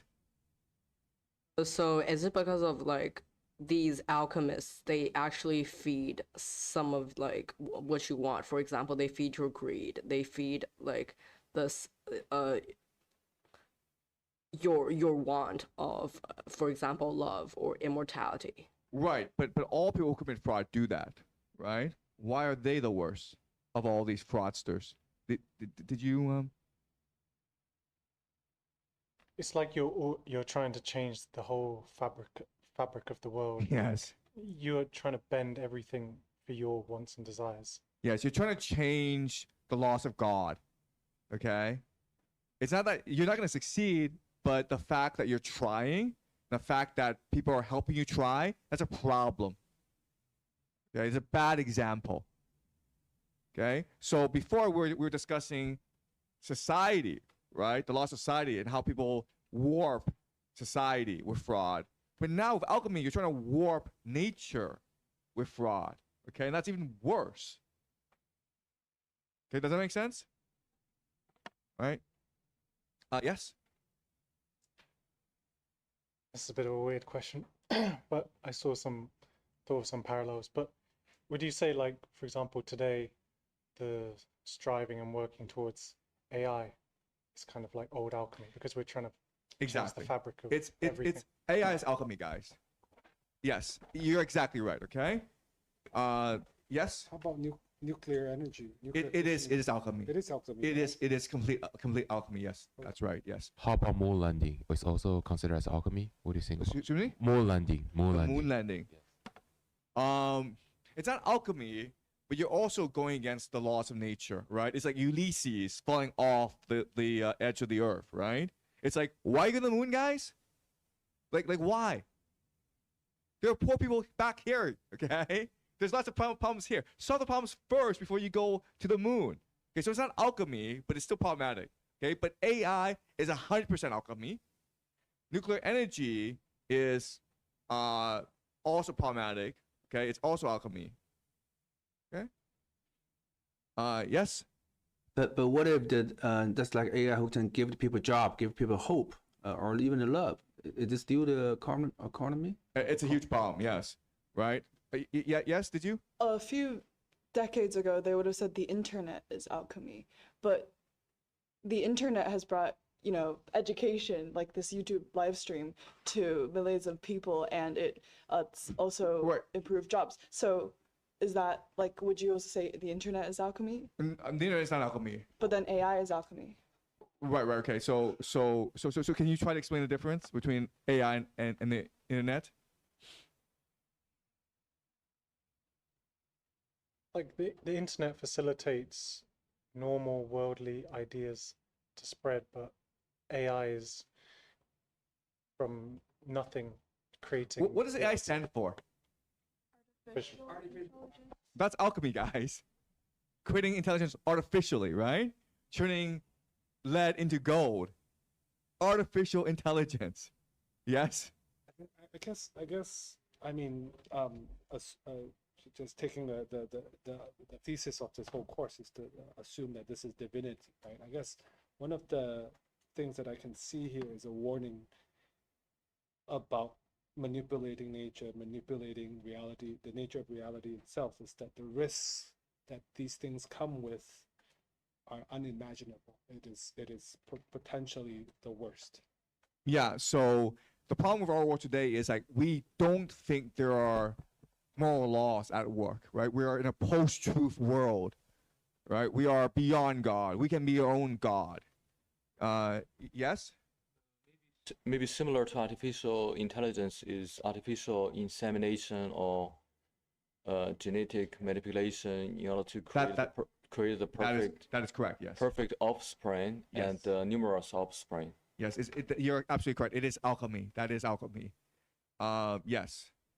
Did you have a? Yeah, it's like I feel curious, like how could we, like, why we regard AI as alchemy, but obviously he has mentioned a part of, but for me, I feel a little bit confused because I thought, like, based on AI algorithm, I know it's like artificial, it's intelligence, but still it's currently those models doesn't have their own power to create this idea that never have occurred before. Right. So like for me, AI is still a tool that is more objectively like help you to search out the information that has already been exist. So from my point of view, AI may not like obey the law of God because it's actually doesn't create something. It's just like trying to sort out the information for you. Right. I understand this, but for Donnie, the concern is the intent. It is the intent. If you talk to people who work in AI, they're like, we're trying to create God. Okay? You understand? So alchemy, right, trying to turn lead into gold, it doesn't work. We know it doesn't work. There'll never be immortality. But what are all these Silicon Valleys building and spending their money on? Immortality. Right? It's not that you'll succeed, but it's like you intend to do this. Okay? Right? That's the issue. All right. Yes? So if nuclear power is alchemy, is, for example, fossil fuels or like renewable energies also alchemy? Okay. So nuclear energy, we can debate about. Okay? But yeah, I would say nuclear energy is alchemy because and I think the crucial distinction is that with nuclear energy, you're entering into territory that is the very fundamental fabric of nature, of the universe, right? And you don't actually know the consequences of your actions, right? Look, there are people who believe that the entire point of the nuclear bomb is to open portals to summon demons into our world. There are literally people who believe that, right? That's alchemy.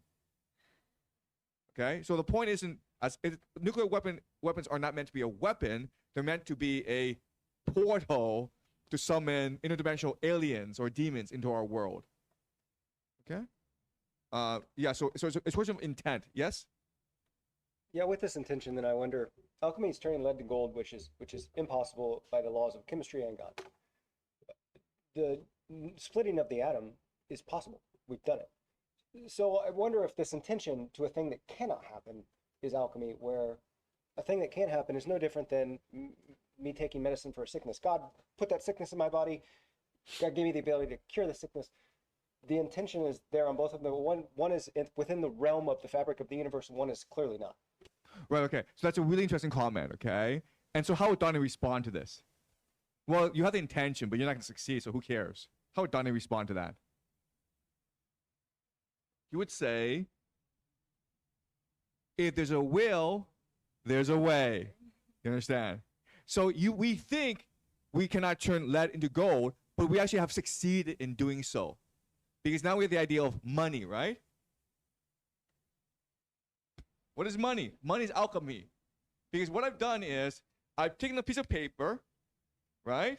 Any piece of paper, and I've turned it into gold, right? How's that different from alchemy? I can now use this money to go buy a house or buy a car. Yes. Yeah, I guess the difference would be classification. You turn that paper into wealth, but you did not turn it into gold. So. But what is gold? So gold is wealth, right? They're both wealth. They're Yes. both types of wealth, but you did not turn it into the physical components of gold. Well, I can tell you, I can use money to buy gold. Yeah, so you turned them both into wealth. They both have value. You turned them into purchasing power, but you didn't turn it into the physical components of gold. No. But what I'm saying is like lead into gold, right? If I add an intermediary step, which is like to print money, then I solve the problem, right? I can use money to buy gold, and then I can sell lead to get money. Okay? So how's that different? So I'm not saying, we succeeded turning lead into gold. I'm saying like for Dante, the concern is where there's a will, there's a way. We can never ever underestimate the human imagination. That's the animating force of the universe, right? So if we set our intent on something, and this intent is malicious, then that's a sin. Yes?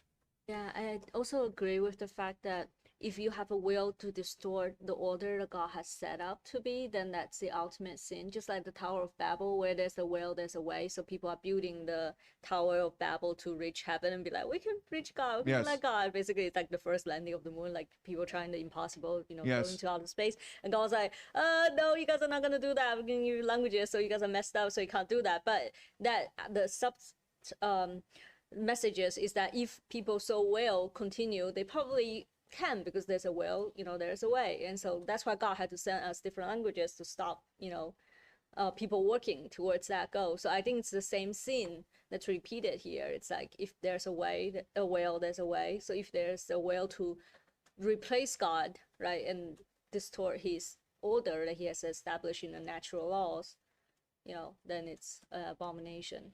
Right. Okay. Yes. I think there is a kind of philosophical but also German concept. It's called Entarten, right? 是吧? And Entarten is 就是 de-art, you know, de-nature, to turn something into another nature, to basically to betray your nature. Entarten, Entarten, yeah. And naturalize. Yeah. So basically to deprive the yeah, okay, that's you play better. What no, but why is it a German?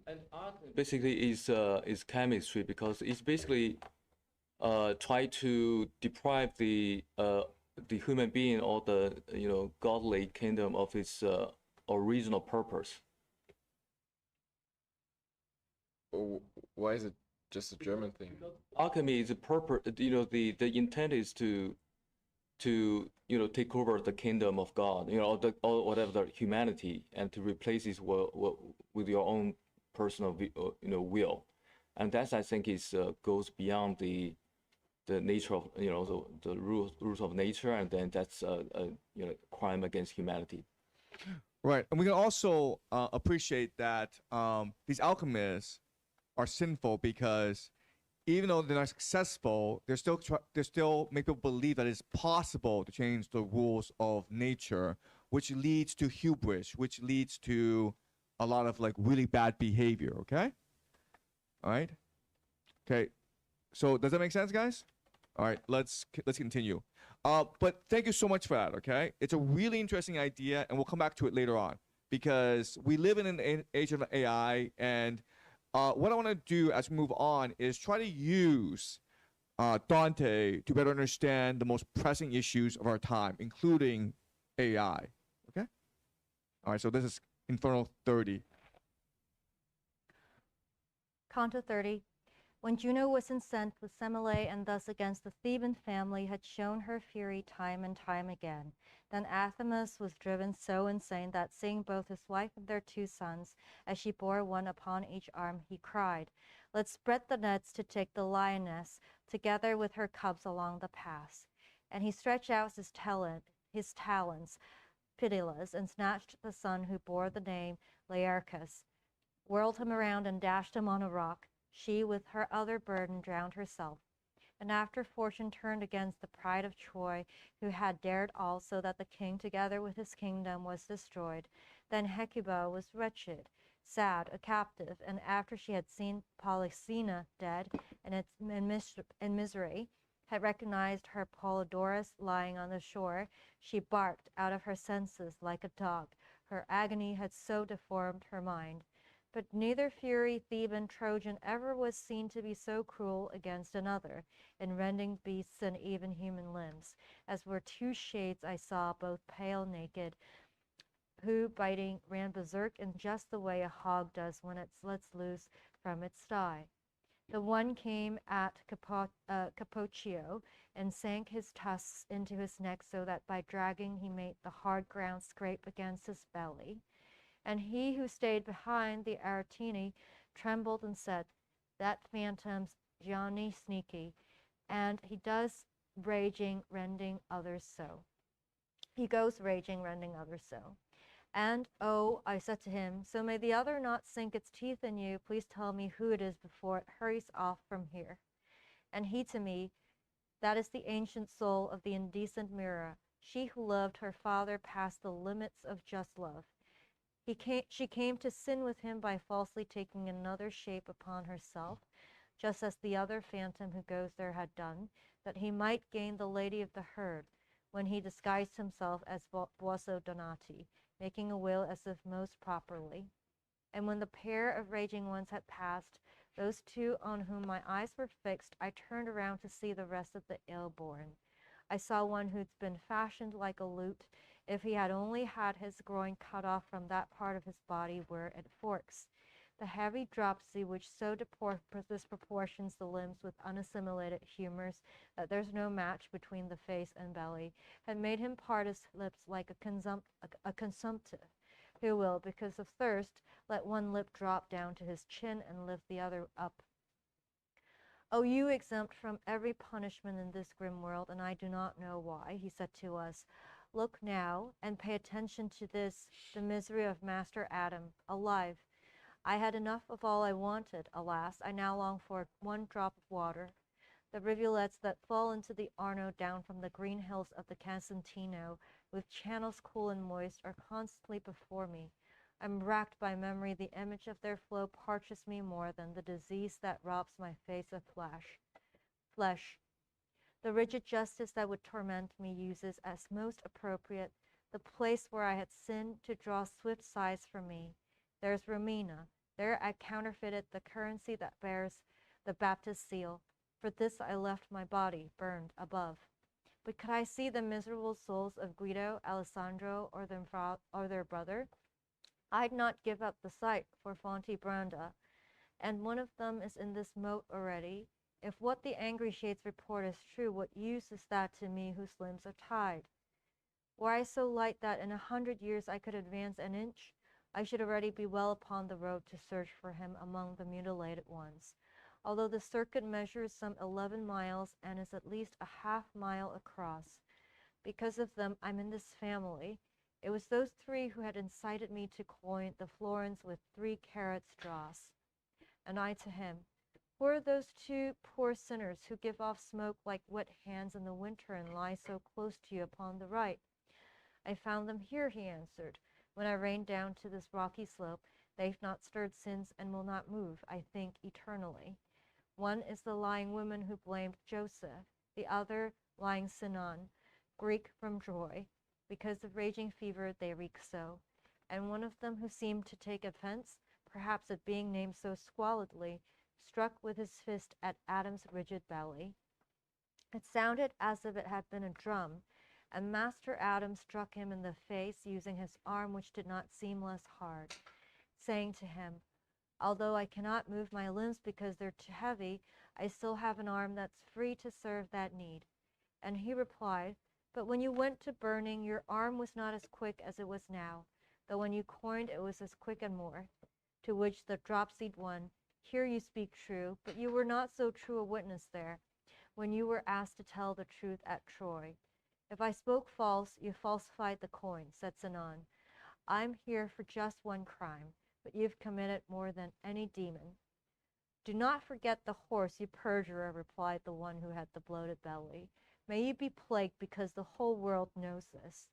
The Greek, "And you be plagued by thirst that cracks your tongue and putrid water that has made your belly such a hedge before your eyes."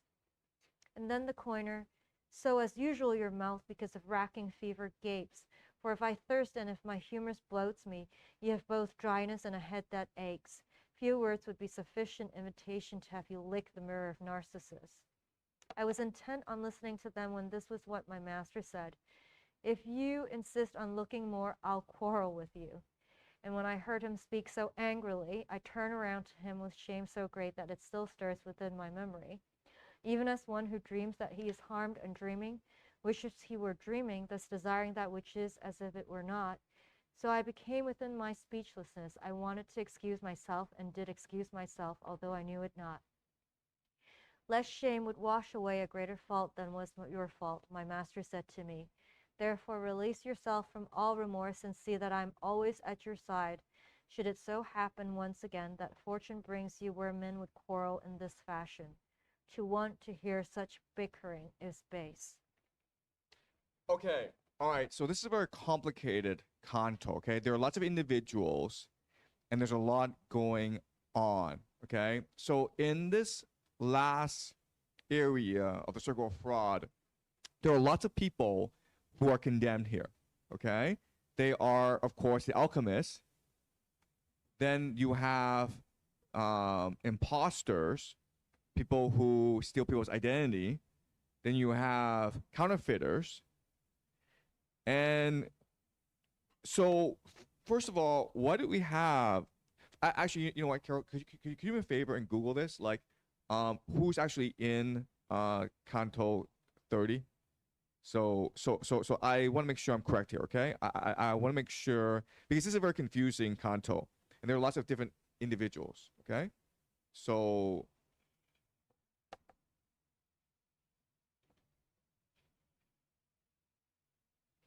okay, so let's see who they are. Okay. Okay, so these are the falsifiers, yes. You have Master Adam, who's a counterfeiter. You have a spy, who's a false witness.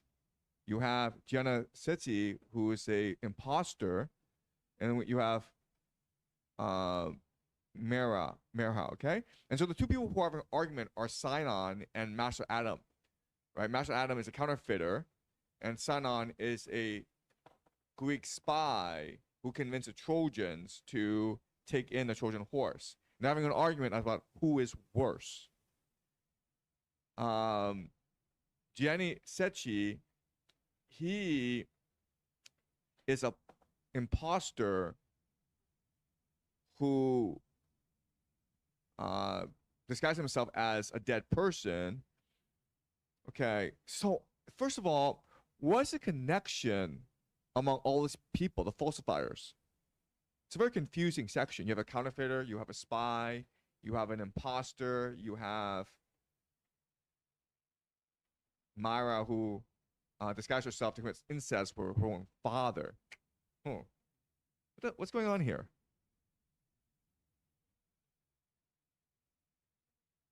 Maybe this is just a garbage heap of hell, right? Like, you don't belong in any other category, so you're just dumped here. But that's not Dante, right? We already said that Dante, there's a lot of intentionality, there's a lot of creativity, there's a lot of imagination. So what is he doing here?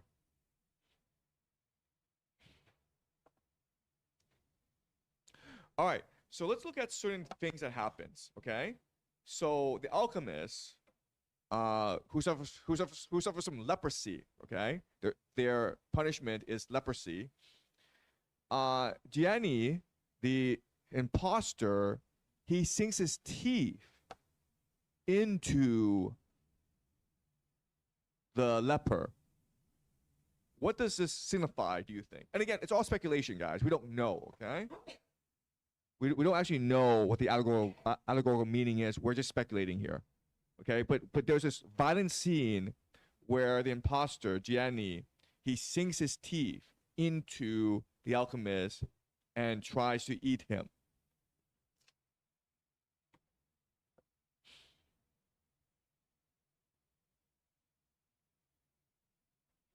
Yes. So imposter basically is a person who tried to steal somebody else's identity, and so this you know, a appropriate punishment or educational course for them is to let them sink their you know, to consume the identity of a very evil person, so that they will be satiated. Okay, yeah. So the thing, though, is that the alchemist is a leopard, okay? And at this time in history, who does everyone want to avoid? Lepers, okay? So the punishment for this imposter is he's forced to just randomly eat people, including those who are lepers, okay? Okay, so that makes sense. Why would Master Adam, who's a counterfeiter, why would he argue with Sinon about who's worse?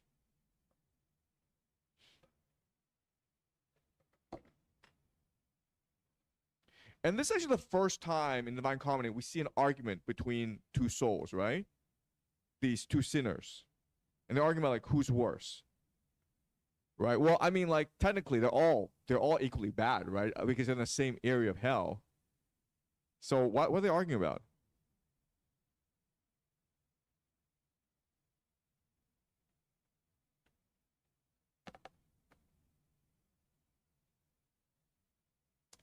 Let's just throw some possibilities, okay? Like just speculate. Just use your imagination. Just throw ideas out here. Let's just brainstorm together, okay? You have a counterfeit and you have a spy arguing about who's worse. How would they do that?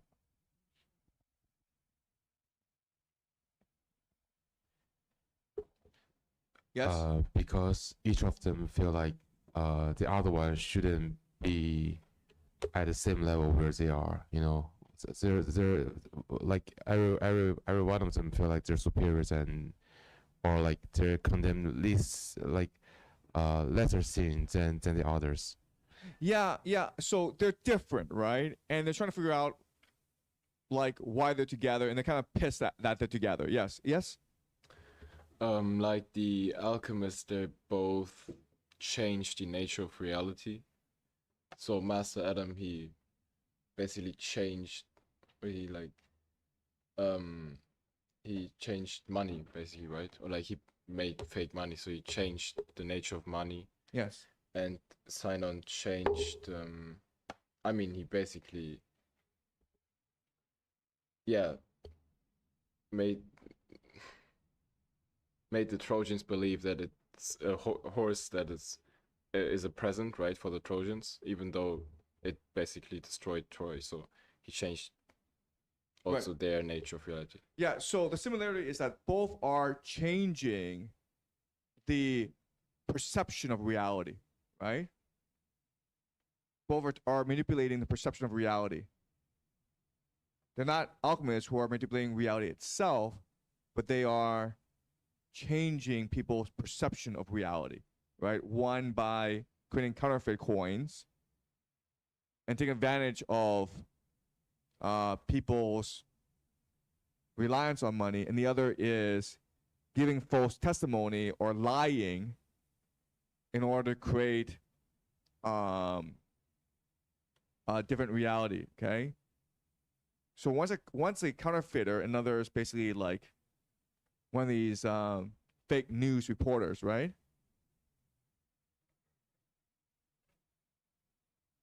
Yes.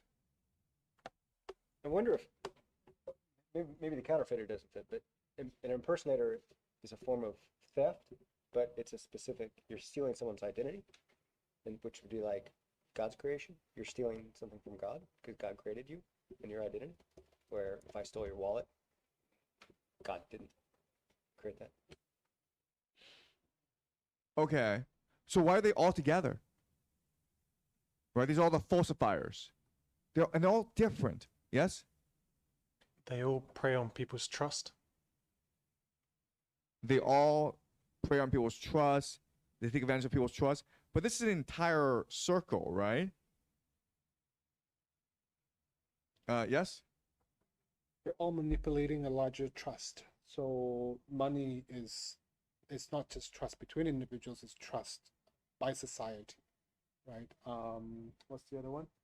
The Trojan horse. That this is you know, you're ending an entire civilization. Right. Altering the course of history. Right.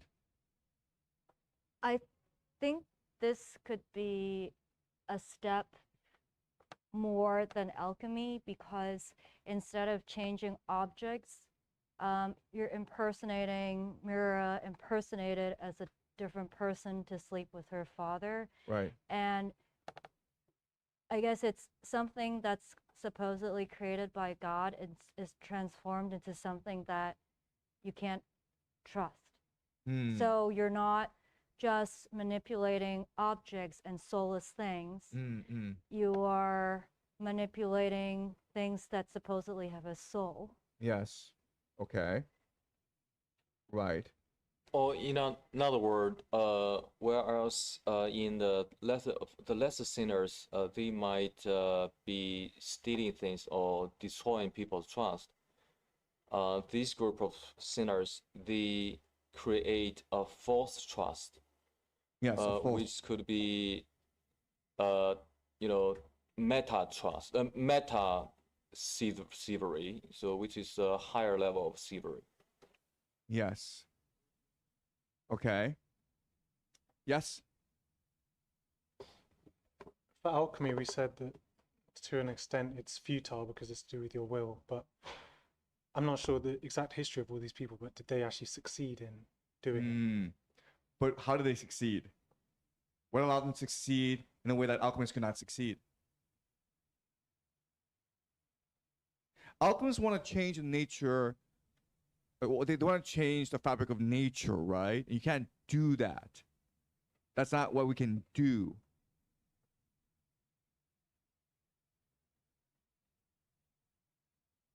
What word is crucial to Dante that we have not used today and basically yesterday?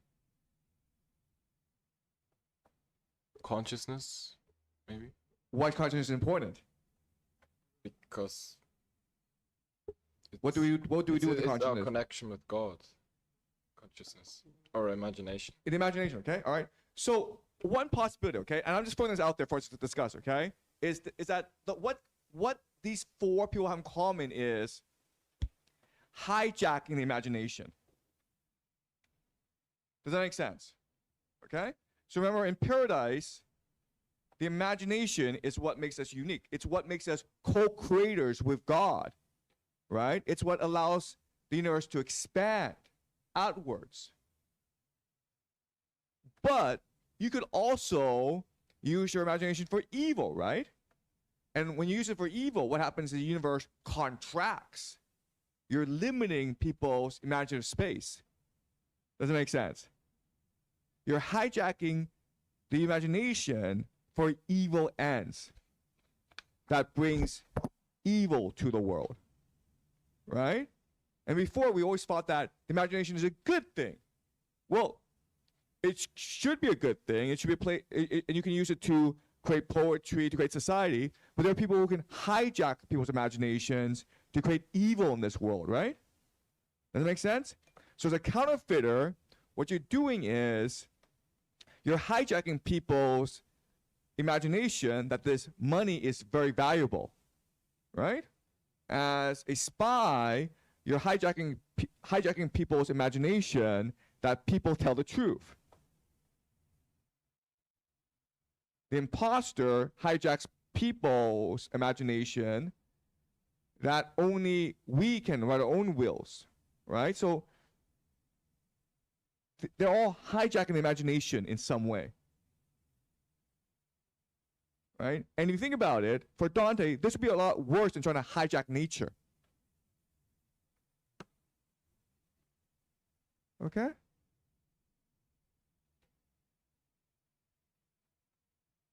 And this is interesting because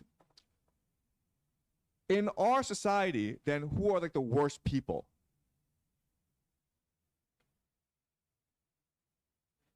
To me? No, not really. That'd be like laws against acting against God and nature, right? It'd be like sodomy and incest. It'd be in a circle of violence, but this circle of fraud. Yes? Influencers on social media? I think so. I think that's what Don is saying here. Okay? And I could be wrong, but it sounds like social media influencers, people with like huge followings, but not me, of course. They're the worst people because they're hijacking the social consciousness. They're hijacking the social imagination. Okay? I'm not going to name names because I'll get in trouble, but yes, you can imagine certain people, right? Okay, so that's what he's saying here. Yes?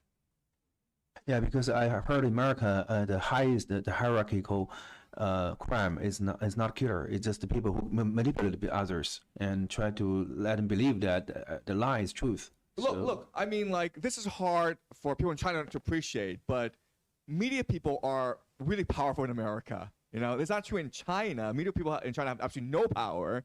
But in America, if you work in the media, you're really, really powerful. Okay? yesterday, one of the participants mentioned that in Haidian, the biggest crime is fraud. So, I mean, a lot of fraud happens when some AI voice impersonates a father, a mother, or son or daughter to Right. get money from someone. Right. Exactly. Right. Right. So you are, with your social media influence, you could hijack the imagination of millions of people. Okay? So yeah, I think that's what he's saying here. I could be wrong, okay? But I'm trying to figure out what these four people have in common. Because they're so different on the surface, right? Okay? All right, let's continue.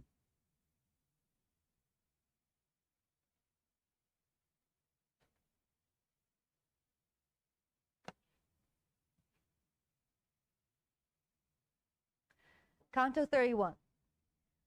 The very tongue that first had wounded me, sending the color up in both my cheeks, was then to cure me with its medicine, as did Achilles and his father's lance, even as I have heard when it dispensed a sad stroke first and then a healing one. We turned our backs upon that dismal valley by climbing up the bank that girdles it. We made our way across without a word. Here it was less than night and less than day, so that my sight could only move ahead slightly. But then I heard a bugle blast so strong it would have made a thunderclap seem faint. At this my eyes, which doubled back upon their path, turned fully toward one place, not even Roland's horn, which followed on the sad defeat when Charlemagne had lost his holy army, was as dread as this. I'd only turned my head there briefly when I seemed to make out many high towers, and I asked him, "Master, tell me, what's this city?" And he to me, "It is because you try to penetrate from far into these shadows that you have formed such faulty images. When you have reached that place, you shall see clearly how much the distance has deceived your sense, and therefore let this spur you on your way." Then lovingly he took me by the hand and said, "Before we have moved farther on, so that the fact may seem less strange to you, I'd have you know they're not towers but giants, and from the navel downward all of them are in the central pit at the embankment. Just as whenever mists begin to thin, when gradually vision finds the form that in the vapor-thickened air was hidden. So I pierced through the dense and darkened fog as I drew near, always nearer to the shore. My error fled from me, my terror grew. For as on its ground wall Monte Regione is crowned with towers, so there towered here above the bank that runs around the pit, with half their bulk, the terrifying giants, whom Jove still menaces from heaven when he sends his bolts of thunder down upon them. And I could now make out the face of one, his shoulders and his chest, much of his belly, and both his arms that hung along his sides. Surely, when she gave up the art of making such creatures, nature acted well indeed, depriving Mars of instruments like these. And if she still produces elephants and whales, whoever sees with subtlety holds her for this to be more just and prudent. And where the mind's acutest reasoning is joined to evil will and evil power, there human beings can't defend themselves. His face appeared to me as broad and long as Rome can claim for its St. Peter's pine cone. His other bones shared in that same proportion. So that the bank which served him as an apron down from his middle showed so much of him above that 3 Frieslanders would in vain have boasted of their reaching to his hair. For downward from the place where one would buckle a mantle, I saw 30 spans of his. Raphael Maya Meke Sabi Almi began to bellow that brute mouth, for which no sweeter psalms would be appropriate. And my guide turned to him. "O stupid soul, keep to your horn and use that as an outlet when rage or other passion touches you. Look at your neck, and you will find the strap that holds it fast, and see, bewildered spirit, how it lies straight across your massive chest." And then to me, "He's his own accuser, for this is Nimrod, through whose wicked thought one single language cannot serve the world. Leave him alone. Let's not waste time in talk, for every language is to him the same as his to others. No one knows his tongue." So Nimrod, of course, is the man who built the Tower of Babel, right?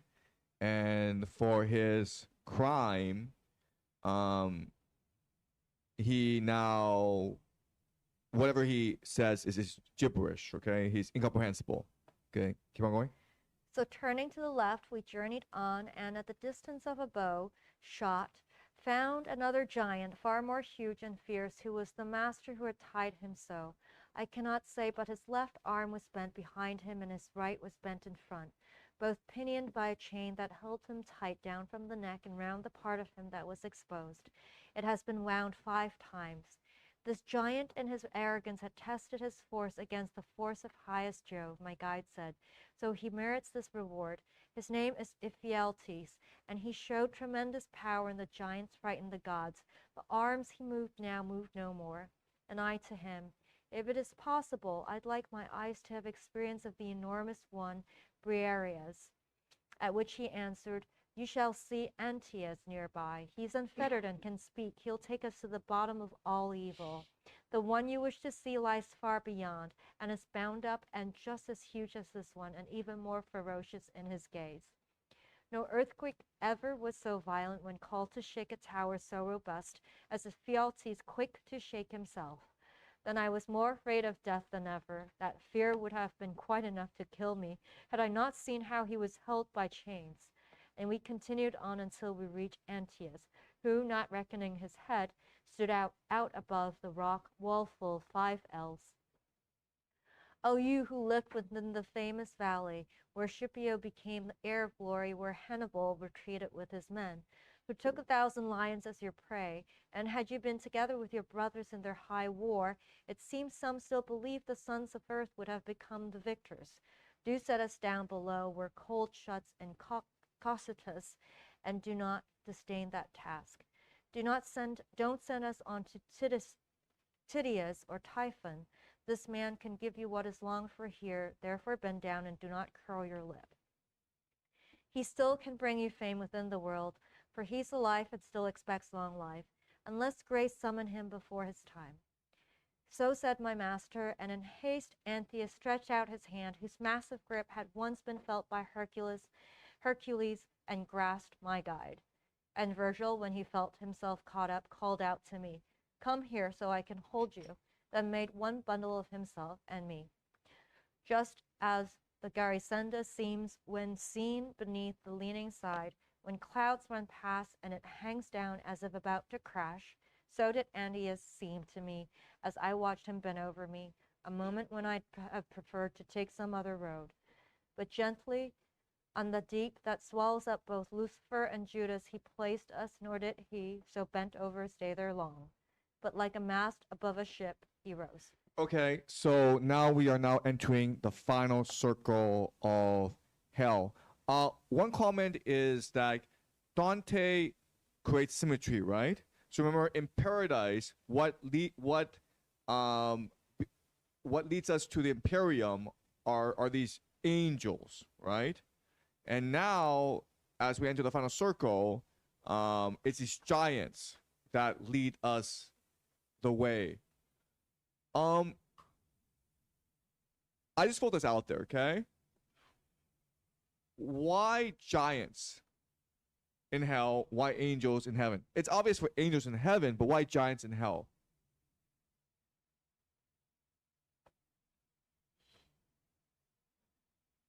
And again, you just have to use your imagination because there's no answer, okay? You can like literally look at footnotes and they won't ever tell you why they're using giants instead of like, I don't know, other things, okay? Dante, he demands your imagination. Yes. It's kind of like how ants are afraid of humans. We're afraid of things that are giant in size and much bigger than us. Okay. Yes? It's also just ironic because giants we usually associate with greatness and good things, but this time they're taking us to a bad place. Okay. What are giants made of? Clay. Rocks. Right? What is hell made of? Probably clay and rocks, right? What are angels made of? Divine light, right? What is heaven made of? Divine light. So I think that's what's happening here, okay? These giants are a literal expression of the landscape of hell, and the angels are a literal expression of the landscape of heaven. Okay, they're a manifestation of the elements that make heaven and hell possible. Okay? That's my guess. I also think that with, let's say, goodness and sin or perverseness of goodness. There's something that's insatiable about falling into the abyss. And it's almost like a snowball that snowballs down, that I think it just gets heavier and heavier and keeps you down. Yes, that's really interesting. Exactly, right? So yeah, the angels are light, the giants are obviously heavy, right? And that maybe that's a metaphor for sin, where the sin, if you commit one sin, you keep on doing another until it becomes a giant, right? The sin becomes a giant. Yes? And I also noticed that the giants are basically silent, so they don't speak. They don't speak much. And I remember that the angels, they're often described as like they sing a lot. Yes. And so I think like both angels and giants, they don't really like speak human languages, but like in heaven, the soul is elevated into an expression of harmony and music. Yes. Whereas in hell, it's basically like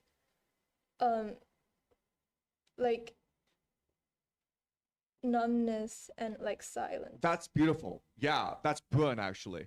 This is something I would have never come up with, okay? So both Carol and you, like, this is great, yes, okay? And that's what Divine Comedy is asking us to do, to constantly use our imagination, okay? Dante himself actually doesn't know what he's trying to do, okay? He's just trying to excite our imagination, yes. And also another point is that the angels, if they're singing, it's like high vibration, high pitch, right? And then if the giants aren't speaking, it's low vibration, right? You think about the etymology of discord is literally discord. Yes. And a chord is harmony, which is Right. the opposite of what you just mentioned with heavenly music. Wow. Okay.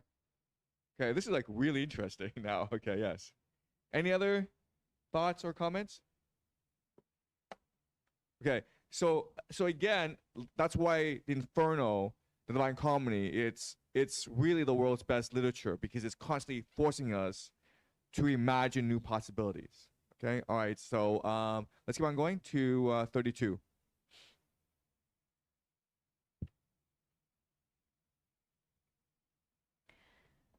Canto 32. Had I the crude and scrannel rhymes to suit the melancholy whole upon which all the other circling crags converge and rest, the juice of my conception would be pressed more fully, but because I feel their lack, I bring myself to speak, yet speak in fear. Okay, right. So that's why this music idea is so important, right? Because in heaven, it's just pure singing. Here, there's music, but it's like sighing and melancholy and groaning and despair and apathy, okay? So you can hear the music, but it's one of hell, okay? Keep on going.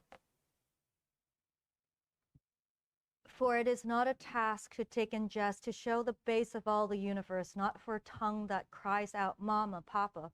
But may those ladies now sustain my verse who helped Amphion when he walled up Thebes, so that my tale not differ from the fact. O rabble, miscreated past all others, there in the place of which it's hard to speak, better if here you had not been goats or sheep. When we were down below in the dark well beneath the giant's feet and lower yet, with my eye still upon the steep embankment, I heard this said to me, watch how you pass, walk so that you not trample with your souls the heads of your exhausted, wretched brothers. At this I turned and saw in front of me, beneath my feet, a lake that, frozen fast, had lost the look of water and seemed glass. Okay, all right. Okay, so this is why Dante is such a genius. We are at the very heart of hell. And when you think of hell, you think of like fire and brimstone, right? And instead, at the very heart of hell is a frozen lake. Okay? And so he's just shocking. He's revolutionary. So this is something that we'll think a lot more about tomorrow, okay? When I end Inferno and discuss why is it that at the center of hell, it's a frozen lake rather than like this raging fire as we would expect. We will also meet Lucifer. And you would think that Lucifer is the king of hell, but when you actually meet Lucifer, he's not really the king of hell. Okay, so lots of contradictions, lots of paradoxes, and we will start to unravel them tomorrow. Okay, so we'll finish Inferno tomorrow morning, and we'll start Purgatory tomorrow afternoon. So please review what we've learned. Please go ahead and finish Inferno and read the first 5 cantos of Purgatory. I want to thank everyone for the great discussion today. I actually learned a lot from everyone today. A lot of your comments just blew my mind. Okay, I'm gonna go home and think a lot more about some of your comments and some of your ideas. So, but that's the ideal seminar, right? Where we're all learning from each other, where we're all contributing our own individuality to the larger discussion. So thank you so much and great job today. Okay, I'll see everyone tomorrow.